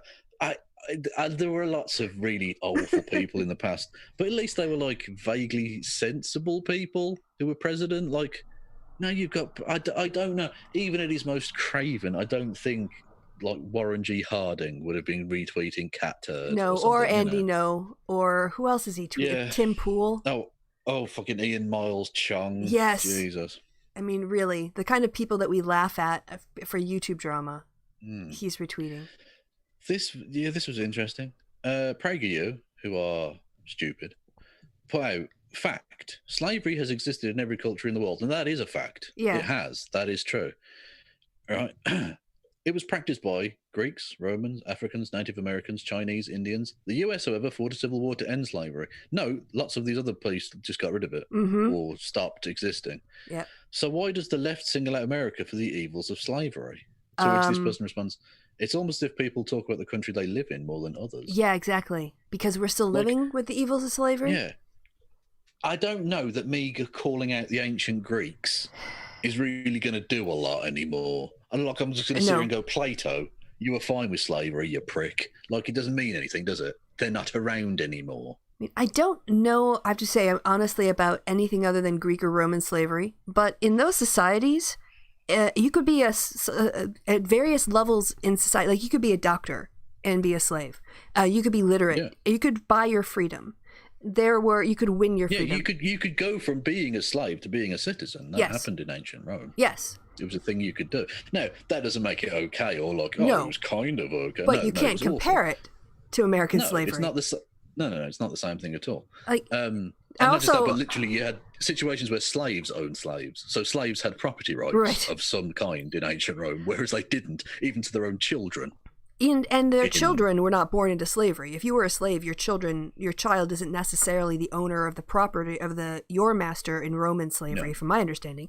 Whereas, your children were stolen from you in American slavery. Not just that, but do you want to go back to the Roman ways of viewing race, PragerU? Because they had literally two races, Roman and others. Yes, that was it. That was literally it. And by the way, America, you were the others. So just saying, the people of Northern Europe, the Germans, the Brits, you were others by and large. I mean, technically, some Britons became citizens. Well, actually, some Germans did, but most didn't.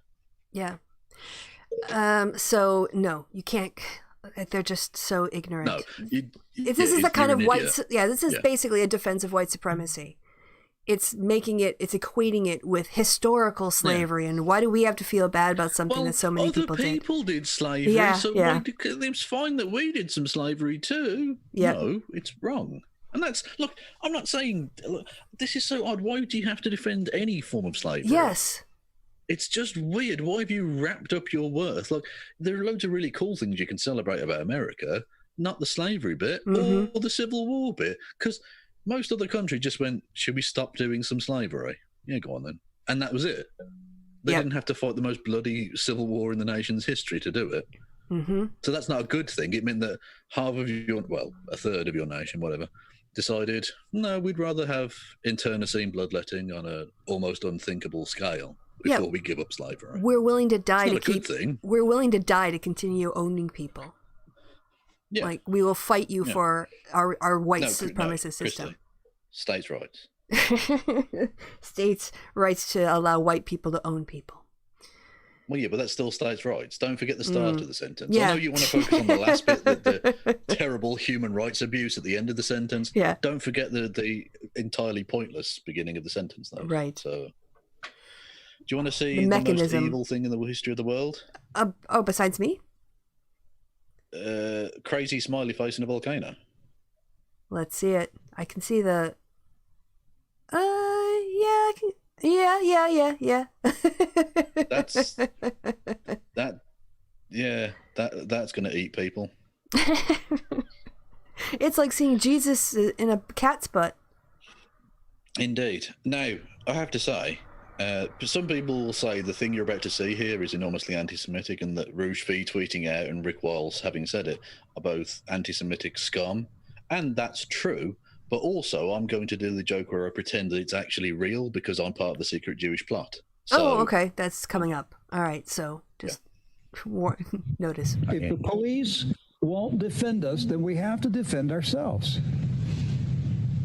That's what it comes down to. And no, yes, man on the left has advised Donald Trump in the past. Oh, by the way, doesn't that also count for police violence? Like if the police are violent to us and they won't stop, don't we have to defend ourselves?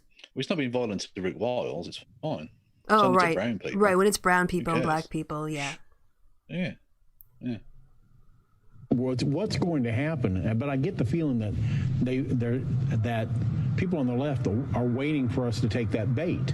I just don't understand why the current administration doesn't step up and call a spade and say Antifa is from the beginning it was a terrorist organization from when it was first founded. Correct. I can confirm as the CEO of Antifa, we are terrorists. Sorry, not terrorists, we're dankulas. We're dankulas, yes, yeah.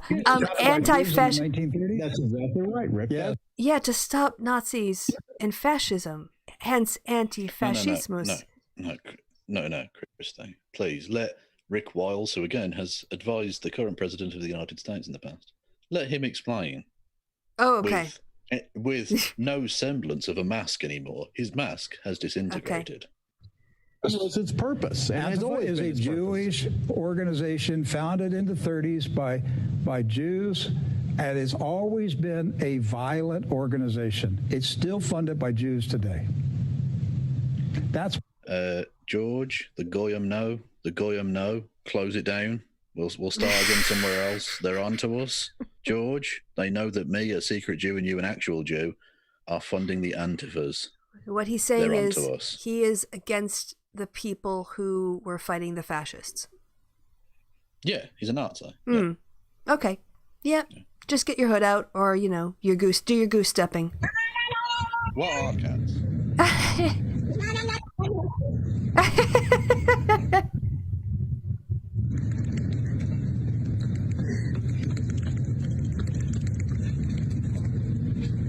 So cute. Oh. Yeah. Very lovely.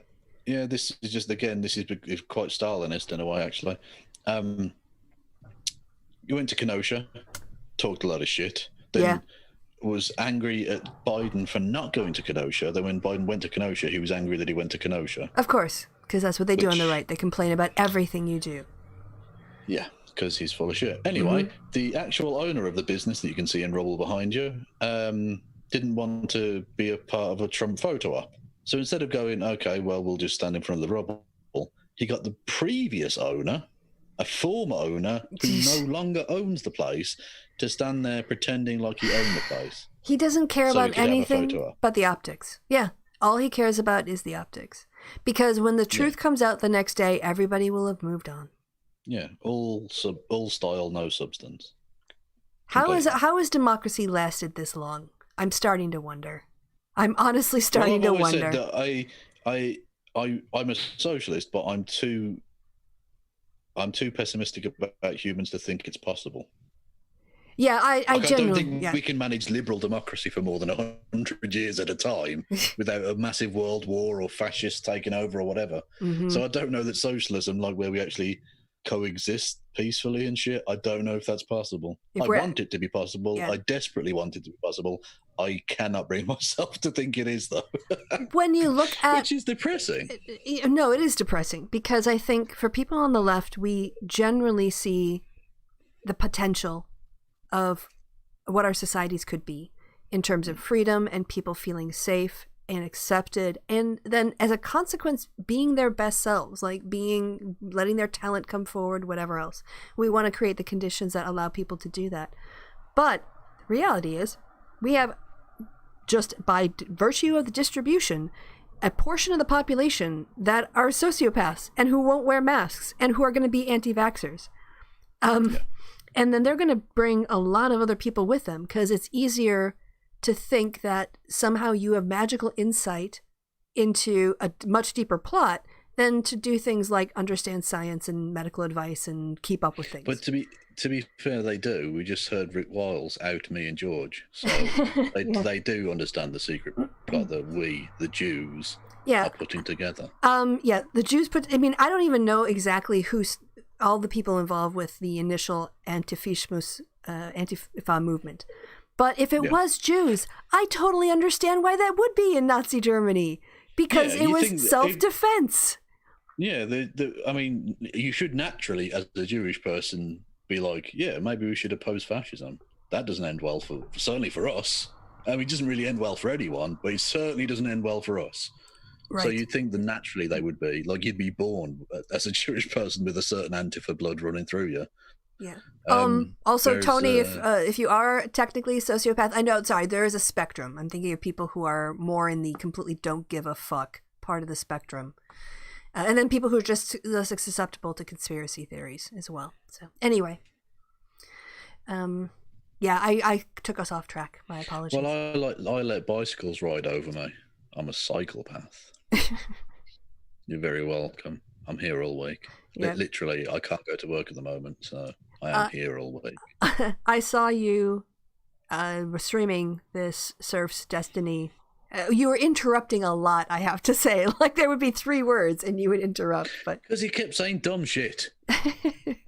That is true. I'm not going to disagree with that. Do you want to hear Destiny talk shit? Oh, yeah, sure. Let's hear him talk shit. An argument you say I personally, because clearly our life situations are very right, but we've been doing anecdotes for the last little while. I get anecdotes too. Come on. Well, okay. But anyways, so I don't think that Kyle would have been justified in murdering for someone else's property who he may or may not have known. Okay.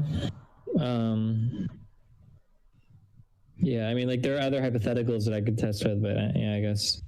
Do you think that I'm curious on this last one. If somebody was coming to set like a dog or cat on fire, do you think you could defend them with lethal force, or do you think that you should just accept that and walk away from it? Oh, those aren't your two choices. I would from the dogs I've had in my life, I'd probably defend them to the death. Why do you think an animal life can be traded but not property? Saxophone isn't sentient. What the fuck? What the actual fuck? So you can, as Lance says, a saxophone isn't sentient. That's true. And he literally tries to compare, because again, the debate broke edginess. He started making rape analogies as soon as he could, and constructed a weird situation where he compared a woman's vagina to a gas station. What? The idea that if it's okay for a woman to defend herself from a rapist, therefore it's okay to defend someone else's gas station. No, just no. What? There's a reason why, like, castle doctrines are about your house, and you have to be inside of it, and the person has to be inside of it.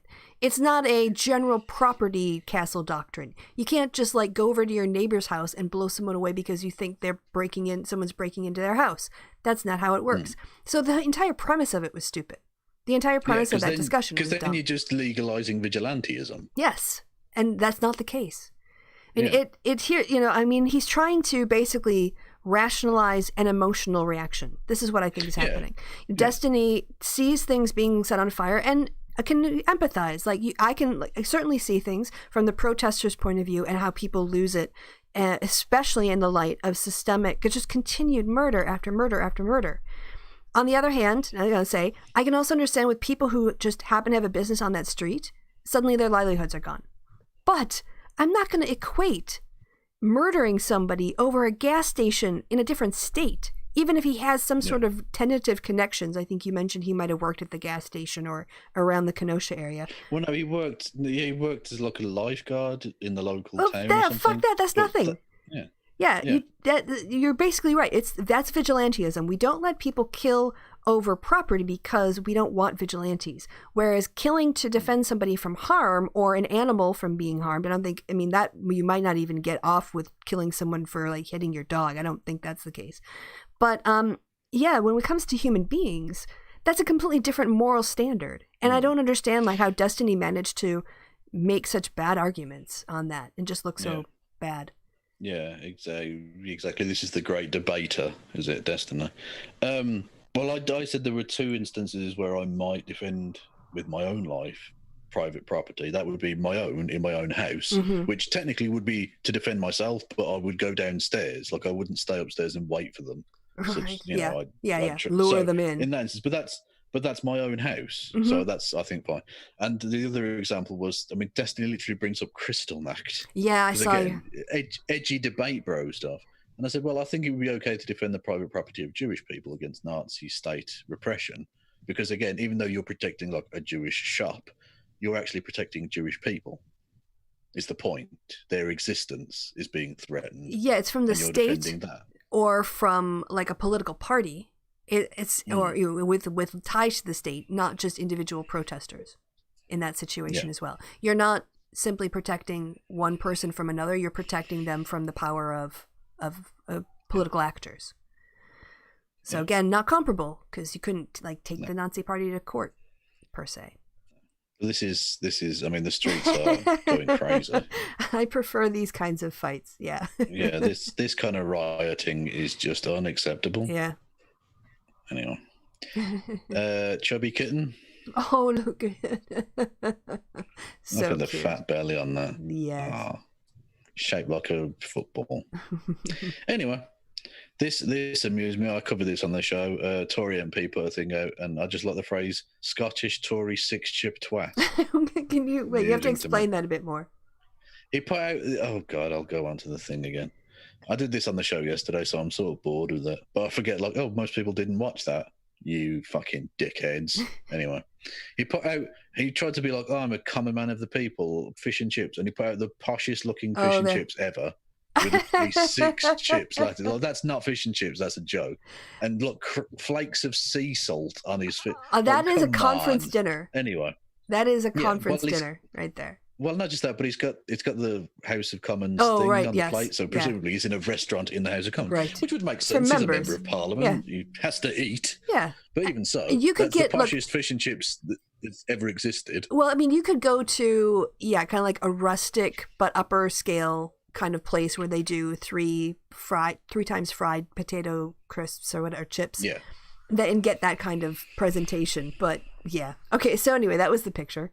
Yeah, and so he was like, unsurprised. He's a Scottish member of Parliament. What was he expecting, right? Because Scotland's a very down-to-earth, working-class place. Yeah. And he got this list of things: fucking Tory cunt, fuck off you Tory cunt, greedy wanker, greedy shit, hashtag wanker, demented, which is a bit much, Scottish Tory 6-chip twat. That's the best. Yeah, that is the best. Pretentious Tory twat. More chips on his plate than brain cells in his head, typical Tory moron. Tories can't be trusted with fish and chips. I hate them. And then, this is odd, because I'm not sure this is anything to do with cowardice. Another lying Tory coward. Welcome to social media. I'll be honest, the others I can stand. Well, Demented's a bit ableist, but if you take out that, they're all good. But another lying Tory coward. I don't know that his plate of fish and chips was cowardice. Like, are you suggesting he wouldn't be man enough to take on a proper fish and chip supper? Not I don't sure. know. Anyway. But yeah, so that happened. So yeah, Scottish Tory 6-chip twat. Good stuff. I scrolled up and I was like, why have I bookmarked Theresa May? Sorry, but I haven't. Thank God for that. Still on. I hadn't gone back. Yeah, this was the thing. See, I'm not Blockbug Goddess Engineer. Should we hear great humanist David Silverman talk shit? And systemic racism is a myth. And police brutality is not a real problem. Thoughts? I kind of remember him going on Thomas Smith and talking about racism like 3 years ago, I thought. Well, that was before he became like an out-and-out fascist. Oh, right. I'm sorry. You're right. But he messed up, and then rather than owning it and reflecting on himself and becoming a better person, he just decided to become right-wing. Yeah.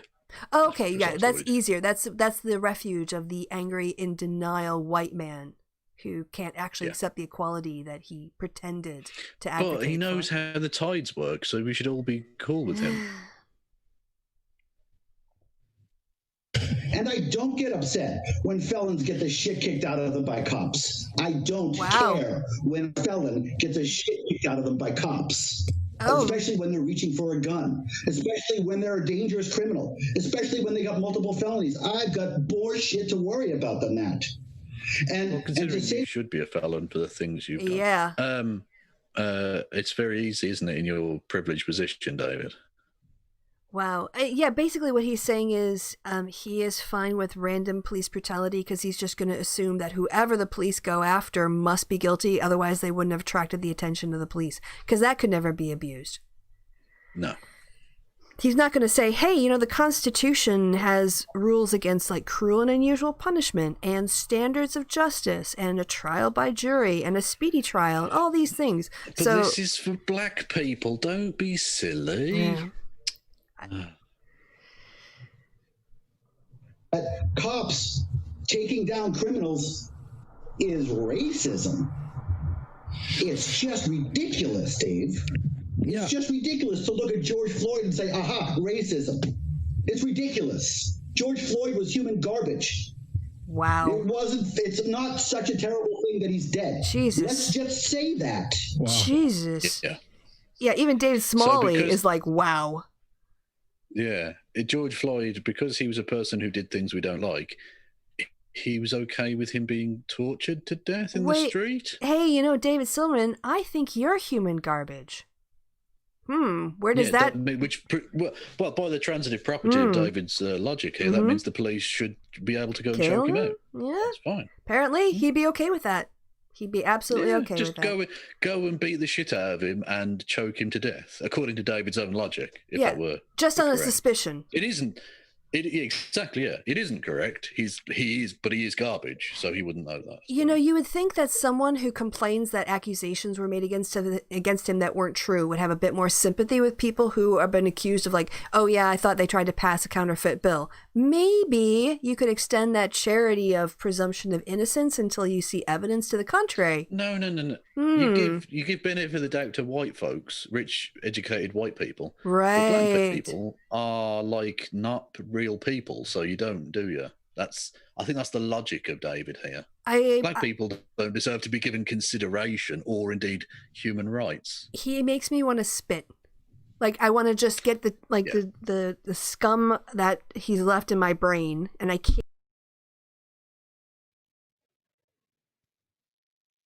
Yeah. Oh, you've gone weird. Your microphone's gone weird.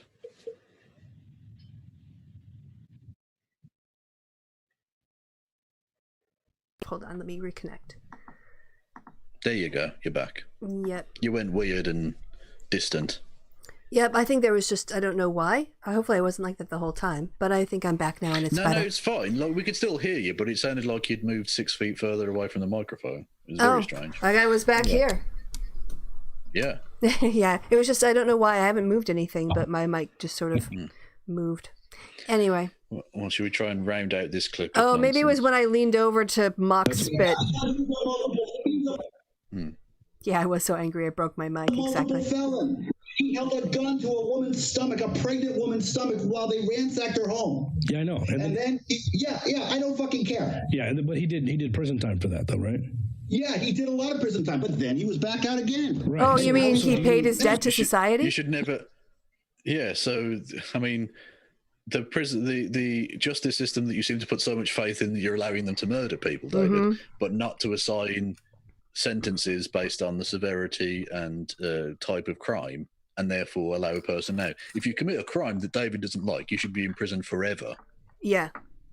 Wow, you committed crimes I don't like, David. Yeah, so you should be, I mean, both murdered by the police, and the shit out of, and imprisoned forever. Yeah. By your own logic. Which is good. God, he's shit. Yeah, he's garbage, yeah. So are you in favor of you're not in favor of the death penalty, are you, as a humanist? No, I'm not. Okay, no, I'm not. So you are in favor. I care a lot more about the children. I care a lot more about the. I understand. Yeah. What? A humanist. I'm David a Silverman. humanist. Fuck you. Humanist. No, fucking not. Sorry, Yeah. I'm revoking your card. You don't get to keep that. Nope. Yeah, Don't get to he's- use that phrase. trash. We disavow you. He's Disavow. trash. Not one of us. Andy and Go with the typo that reveals a secret that he doesn't want everyone to know that everyone Yeah. already knows. He says, the Cuomo family is very thuggish despite having white-collar, high-paying mainstream jobs. Asterix, collar. Is that He because meant they're white Italian? Are you saying that they're mafia and they're thugs? Are you being racist, Andy? I think you are. No, but it's just because he said white collar. Collar. Yeah, I know. But And he it's meant collar. But... yeah, but I'm pretty sure they're an Italian family. And so it is a Cuomo, yes. thuggish, yes, very. you know. Yeah. White exactly, people yeah, who because I mean, the only way an Italian would become rich is via organized thuggery. crime. Yeah. Yeah. Andy and Go, racist. Yeah. Still racist. Yeah, spot the difference. I don't know if we did this in a previous one, but I thought it was worth showing. The New York Post is signaling exactly where they lie. Jacob Blake had a knife in his car before he was killed by the police. Which a lot of people in Wisconsin do. Yeah, but he's a bad person for that, apparently. Whereas the murderer, suspected teen gunman Carl Rittenhouse, spotted cleaning Kenosha graffiti before shooting. Yeah. Do you think they might be trying to spin a narrative about white and black people there? Yeah, like, oh, he's a serial killer, but he did some charity work. And literally look at the dates, the same day. Oh, for fuck's sake, it is the same day. Yeah, literally 2 hours apart. That is what white supremacy looks like. Yep. Anyway. Yeah, I already showed you this, the Trump inciting the police to state execution. Yep. State-sponsored assassinations. What's this? Exist. What's that? No need to bother co-op as. Oh yes, sorry, yeah. So Andrew Neal, we've talked about him before. He's the guy that embarrassed Ben Shapiro. Well, but he's a right-wing twat. Honestly, Ben Shapiro embarrassed himself in front of Andrew Neal. He asked reasonable questions and didn't let him talk shit. And Ben Shapiro. He gave him enough rope. Ben Shapiro hung he rage himself. quit. Yeah. He rage quit the interview. He did. But Andrew Neal is a right-wing prick, and he's the editor of The Spectator, the incredibly right-wing, racist shithole magazine, which has editions in America and Australia and various other places. But the British version is edited by Andrew Neal. And the Co-op is a company which is sort of a co-op, but it's sort of a private company. It's one of the most well-trusted sort of brands of like supermarket. Yeah, I used to shop at the Co-op. Insurance / whatever. Yeah, it's a really interesting company and like a chain of stores and stuff. Anyway, and goes back like 100 and whatever years. It's part of the British furniture. Anyway, someone got in touch with them and said, why are you advertising Co-op with the Spectator, which obviously as a magazine has, adverts in their magazine. And because of the transphobic bullshit that the Spectator has been spewing. Yeah. It was like a trans person saying, why should I shop at the Co-op anymore when you clearly don't give a fuck? Anyway, so they decided to pull their advertising from the Spectator. Andrew Neal then comes forward and says, no need to bother Co-op, as today you are henceforth banned from advertising in the Spectator in perpetuity. We will not let companies like yours use your financial might to try and influence our editorial content, which is entirely a matter for the editor. Anyway, so couple of points. Yeah. Actually, 3 points. Firstly, you're literally doing the "you can't sack me, I quit" after they've already sacked you. Yeah, pretty much. Yeah. Embarrassing. Secondly, save your moral outrage here, okay, with your cancel culture. Yeah, exactly. Andrew. That's it's what outrageous. I was thinking. Cancel culture. Someone disagrees with you, so you're cancelling. Oh, that's outrageous. And thirdly, you hypocritical shit stain, when you were the editor of the Daily Telegraph, and what's his fucking name? I've forgotten the journalist's name. Peter Oborne, who is a right-wing twat, but actually a good Roger, a good polemicist. was writing about China and how China was, maybe not a friend of the West, and therefore we maybe should, look at their human rights record. And this was about 8-10 years ago. And Andrew Neal, as the then editor, forced the Peter Oborne into, I think, did he resign or temporarily step down or something? Because he tried to make edits to the piece that was written by Peter Oborne, because HSBC, the massive Chinese bank with ties to the state government in China, which all Chinese companies have to a degree, put pressure on the Daily Telegraph group to not publish anti-Chinese stuff in the news platform. Hypocrite. So it seems that you don't mind allowing financial might to influence your editorial content when it's pro-fascist nonsense. Yeah. But when it's the co-op saying, maybe we don't like the trans stuff, then all of a sudden you've got journalistic integrity. Stick it up your arse, mate. Yeah, fuck that guy. He's such a disappointment. Yeah. Anyway. As a human being. This is weird. Christian preacher says, God watches you while you watch porn and waits till you reach climax. Now, I retweeted that with, can I get a bit of space, please? Bit of privacy, maybe. But I quite like this response. Someone put this out. No, that's just Jerry Falwell Jr. Oh. That's culture shots there. Hank, go and subscribe. Yes. Oh yeah, Bernie or bust people, or like, go and subscribe to Riley Grace Rochon. She's really good. Bernie or busters. We'll support Bernie and trust he'll guide us on how to vote this election. Bernie, vote for Biden. Bernie or busters. No, not like that. Yeah. So he got a lot of thumbs down on his right. Yeah. video on that. What are cats? That is amazing. I love that. I love that video. Yeah. That's a laser pointer draw. That's what that's going on. I can see the light. Indeed. Yeah. So the Young Americans Foundation, or Young Americas Foundation, I should say, are having a thing called #CancelCon. Look at all the old men. Cancelled. Old white men. They've been so cancelled that they're being allowed to host a major conference in like California or somewhere. Yeah. So I don't know that cancel culture is that important, guys. If you're literally able to host a big conference. Yep. Your free speech seems fine to me. Absolutely fine. Meta. That was the thing we watched. Yeah, we did. Yeah. There was the Vosh clip. I don't know if you saw that. The black people thing. No. Did he do something again recently? Yeah. But it was, it's been blown out of proportion in one way. But it's still I haven't seen it, so. Hang on, I guess what I realized is like I'm kind of I'm emotionally exhausted from fascism. Like I have I have had to I've really been cutting back on how much news I consume. So a lot of times this YouTube drama I miss. So I'm glad I have you to count on to see the Vosh stuff. Okay, what did Vosh do this time? Is that the? Oh, was that it? Hang on, where was that? Yeah, that's the one. I tweeted because I saw people talking about it, and I was like, "Oh, right." I can't be bothered. Anyway, and someone tweeted this video. Now it is to a degree taken out of context, right? Okay. He misspeaks at one point, right?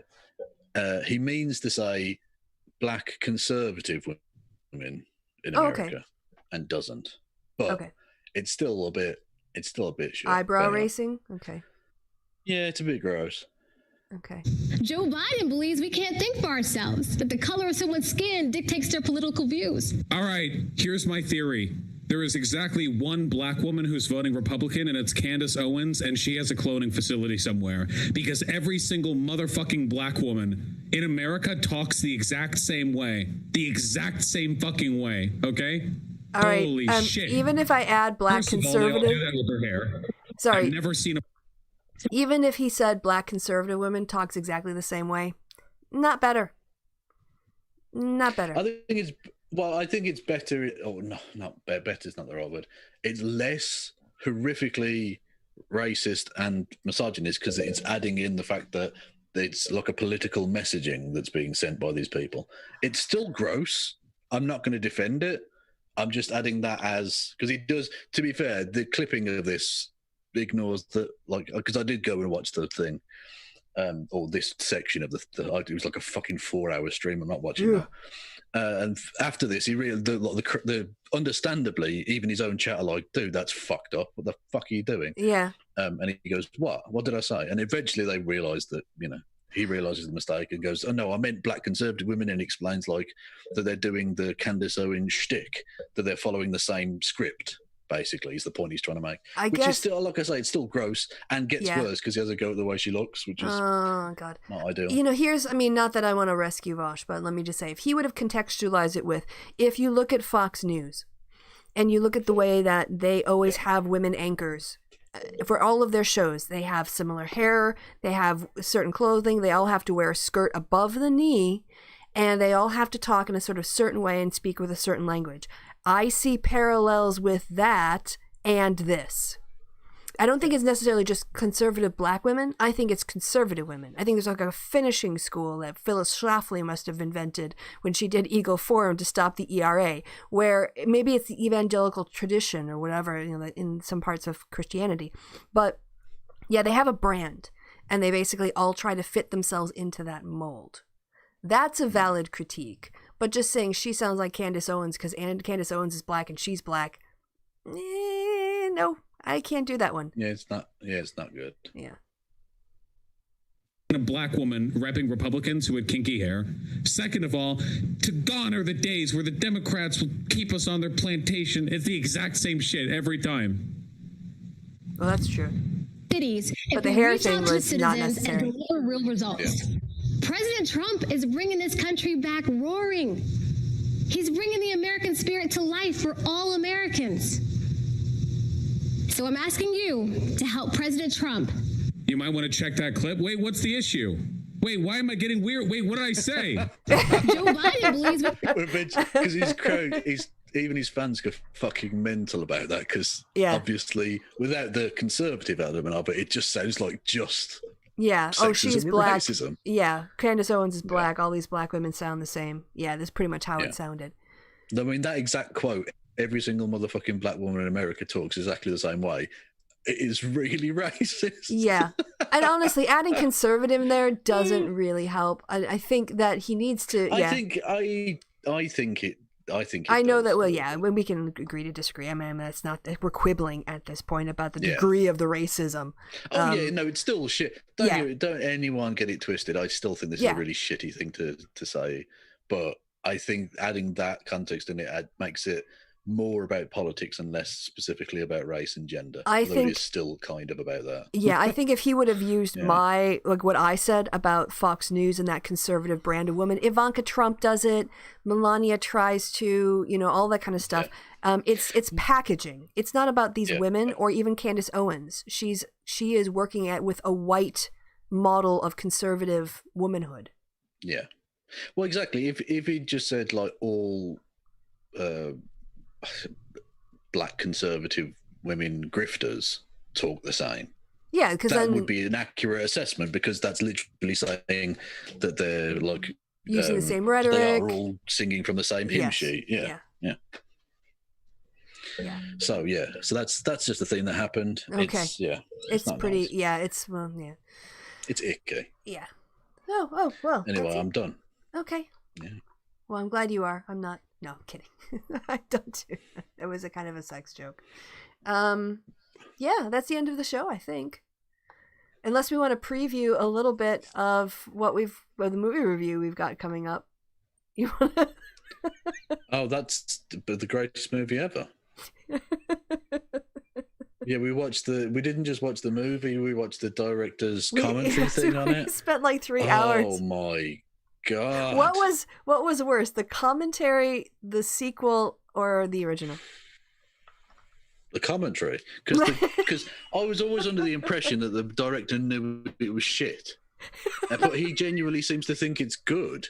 Like he keeps saying, "Oh, I love the way this shot looks," and you look at it, you think It's so it looks beautiful. like dog shit. I love the way it's fuck are you lit. talking I'm like, about? what are you talking about? Everybody's orange. Yeah, they look like Trump. He keeps saying that I love the lighting in this scene, and you think, what the fuck? I can't see the man's face. What do you mean? What? Seriously, guys. Or it's just obviously like one bulb on the floor. Yes, like, pointed lighting upwards. their chin. He was actually telling us how he only had this one light with a softbox that he threw a shower curtain over, and so he could only light people from one side. I'm like, for fuck's sake, dude. That's embarrassing. Yeah, very embarrassing. If you want to watch the director's commentary after we do the sequel, Leap: Rise of the Beast, which, by the way, there is a Kickstarter to get the final movie in the trilogy done, which could cost anywhere between, what did he say, 500,000 or $1 million? To $1 million, yeah. Because he wants to pay people to act. Like, he wants to pay these shitty actors. Unbelievable. Absolutely unbelievable. Here's the game. If you want to play a drinking game and you're by yourself and you have nothing else, like your life is really off the rails, one thing you could do is watch that commentary, and every time he compliments his own movie, you have to take a drink. If you did it with shots, you wouldn't last halfway through. There's so much fart huffing. And then when he's not talking about how great his scenes are, he's telling you this detailed technical stuff about his camera and his processing and like what software he uses and what settings. And it's so boring. Yeah, he's really, really tedious. And we watched it all. Unbelievably tedious. And we watched it all. We did.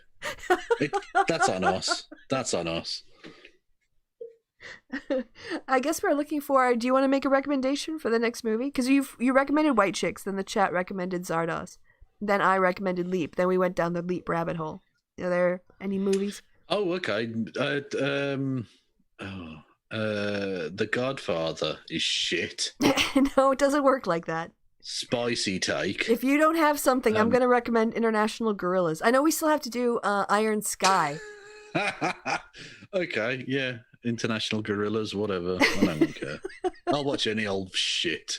It's just fun because me and you sit there laughing at it. We do. It's turned out to be a source of merriment. It's a bonding experience. If we just watch them alone, it would be. It's a happy hour.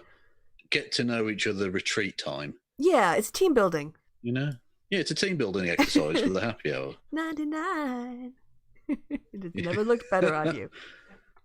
Yeah. Doing the recycling is not part of the foreplay, but it is very important. All right, Iron Sky, put some requests. I have to track it down, though. I don't know where you can get copies of it. Maybe I can look.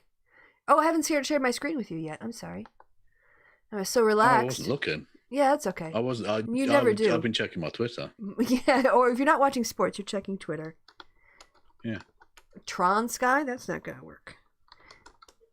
I kept blaming my inability to type on my overly long nails. The Brain That Wouldn't Die. Yeah. Sounds like an amazing film. Iron Sky is pretty good. But I don't see where I can watch it. Amazon. Apparently. Is it... Oh! So that'll be on Prime then. Let me see. Do I get it with my Prime? English and German. Yes! Excellent. So yeah, we can watch it. If you've got Amazon Prime, you can subscribe to me on Twitch. What you call it for free? Yeah. Oh, does that mean I don't get the ads? Possibly. I don't know. But you can go there and you can give me $4 or whatever it is for free because it comes with your Prime. All right. How do I do that? So give me your money. How do I do it? Go on to Twitch. .tv/KFLogan1875. You should have it bookmarked, Kristi. This is outrageous. Twitch. I have it on I usually watch it on my phone. I don't ever watch things really streaming on my laptop because it has an annoying fan that pisses me off. All right, there you are. Yeah. There I am. Oh yeah, I'm gonna have to turn the show off. All right, now what? Oh shit. What do you do? There you go. Hit subscribe. All right. Oh, I see. Okay. Hang on. Wait, I don't want to. No, hang on. There's here. Start a free trial, free subscription with Prime. Get monthly grant. Is that the one? You can do it free with. Someone on Twitch tell me how to do this? Scroll down. I've never subscribed to anyone. Gift. Get monthly games and in-game loot, a monthly Twitch channel subscription, and loads with Prime. Oh no, I have Prime already. I think that's it. Yeah, with Prime. Hang on. So go down. Hang on. I have to link my Prime to Twitch on the Amazon page. Oh, okay. Oh, fuck's sake. Is it worth it? I feel like this isn't even worth the money anymore. It is worth it. It is kind of a hassle, but no, that's fine. I'll do it eventually. If you remind me. If I'm too much of a fucking hassle, Kristi. Yeah, a little bit. Jesus. Good. Well, maybe we can watch Iron Sky. How long is it? An hour and a half. Why is anyone watching this? Why are you still watching? Leave. Go home. For the love of God, over. This is awful. This is not even. This shouldn't be broadcastable. This is nonsense. All right. Well, we've got. Oh, my fucking bit rate has been absolutely rammed tonight. That's ridiculous. 23% drop frames. That's embarrassing. Oof. Yeah.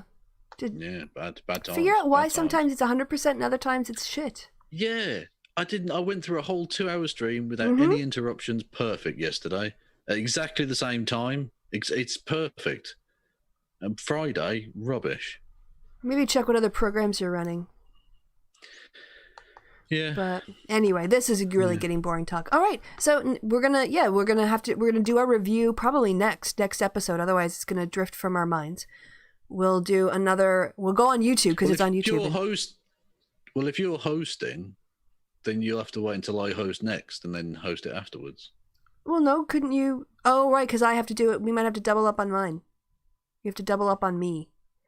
And then we can double up on you. That's what she said. Mm-hmm. So submissions for a third? No, I'm only joking. I don't know. This seems like an off-air discussion, doesn't it? Really? Yeah, we can plan it out. It'll be on one of our channels. If you're in the Facebook group or you follow us on Twitter, you'll hopefully get enough notice. Or if you subscribe to our channels, I guess too. Someone was looking for the Iron Sky. I don't know. I kind of don't want to watch the trailer because if you don't know anything about it, it kind of gives you some ideas of what it's about. And the only thing you should know about it is that it's Nazis on the moon. Like, that's the only thing you should know about Iron Sky. That's all I knew about it. Wasn't that a Police song? I don't think so. Yeah, Nazis on the moon. That's the only thing anyone should ever know on the moon. Before watching Iron Sky. That's how I did it. It worked well enough for me. That's how I want Kevin to experience it. I want him to basically have my experience, but he never will because he's not me. So I'm ultimately setting myself up. So are they zero gravity Nazis? You have to watch. This is the exciting part. Okay. So shortly before the end of the Second World War, the Nazis created, with the help of something UFOs on the dark side of the moon, like a base. That's all you need to know. Did it. Yeah. It was Aaron Rodgers. All right. I'm going to end the stream now. Think how far he could think of the bombs he could throw on the moon. Oh man, he could throw them to hit Earth. Yeah. Like he could create little meteorites for us from the moon. Indeed. Old Aaron. But he still wouldn't have the defense, so No, but he would have a great mustache. That's true. All right, I'm signaling to you that it's going to be time to do your Twitch thing if you're on your phone. Yeah. So maybe I'm not on my phone. Why would I be on my phone? You said you were on Twitter. Oh, I assumed you were doing Twitter on your phone. Online. No. All right. Online. I'm killing my bandwidth, Kristi, please. No wonder you can't. Yeah, that's why you're killing your bandwidth, is because you're running the Twitter on it. But I like Twitter. Actually, I don't have Twitter up now. I've just got some other things. I don't know what the fuck I'm talking about now. All right, so we're going to end Kevin's not knowing what the fuck he talks about and maybe decide whether we should watch Iron Sky. That will never end. That will never end. Immediately after the show, Iron Sky, awesome. Oh, no, because I need a poo. Well, you can take a break. That's happening. All right. Okay, yeah, I suppose. All right, so don't throw soup cans, anybody. before the next show. Bricks. Yeah, they're worse. Soup cans are worse than bricks, according to Trump. Well, yeah, exactly. You can't throw bricks. They're so heavy. Yeah. Bricks. And paintballs, those are fine. Just leave out the fact that they're being shot out of a paintball gun. Yeah, and of course, the fact that they were also bear macing people. Oh, Don't yes. mention that. Randomly. That's bad. Nobody mentions that. Andy No doesn't complain about that, funnily enough. No, he does not. Okay. So, brought to you, this episode of The Happy Hour has been brought to you by Matt's Hummels and Hummels Figurines, which it really hasn't. Yeah, I don't know why they're continuing to advertise. I should put their pictures in the bottom of the show. I should add, because I've got Kitty, Lion Kitty in the corner. I should add a picture of Matt's Hummels and a Hummel figurine, just for the shits and giggles. Maybe I'll do that. All right. So until next time, it's thanks for the chat, for stopping by. You guys were a lot of fun. Thank you to my co-host Grumpy Kevin, who eventually became slightly less Grumpy Kevin, and to me, because I'm awesome. So you are awesome. That is true. That's the only true thing you've said all night. Yeah. Well, thanks. Goodbye from me and goodbye from Kev. Say goodbye, Kev. No, don't say thanks, because that would literally insinuate that everything else you said was bollocks. I said it ironically.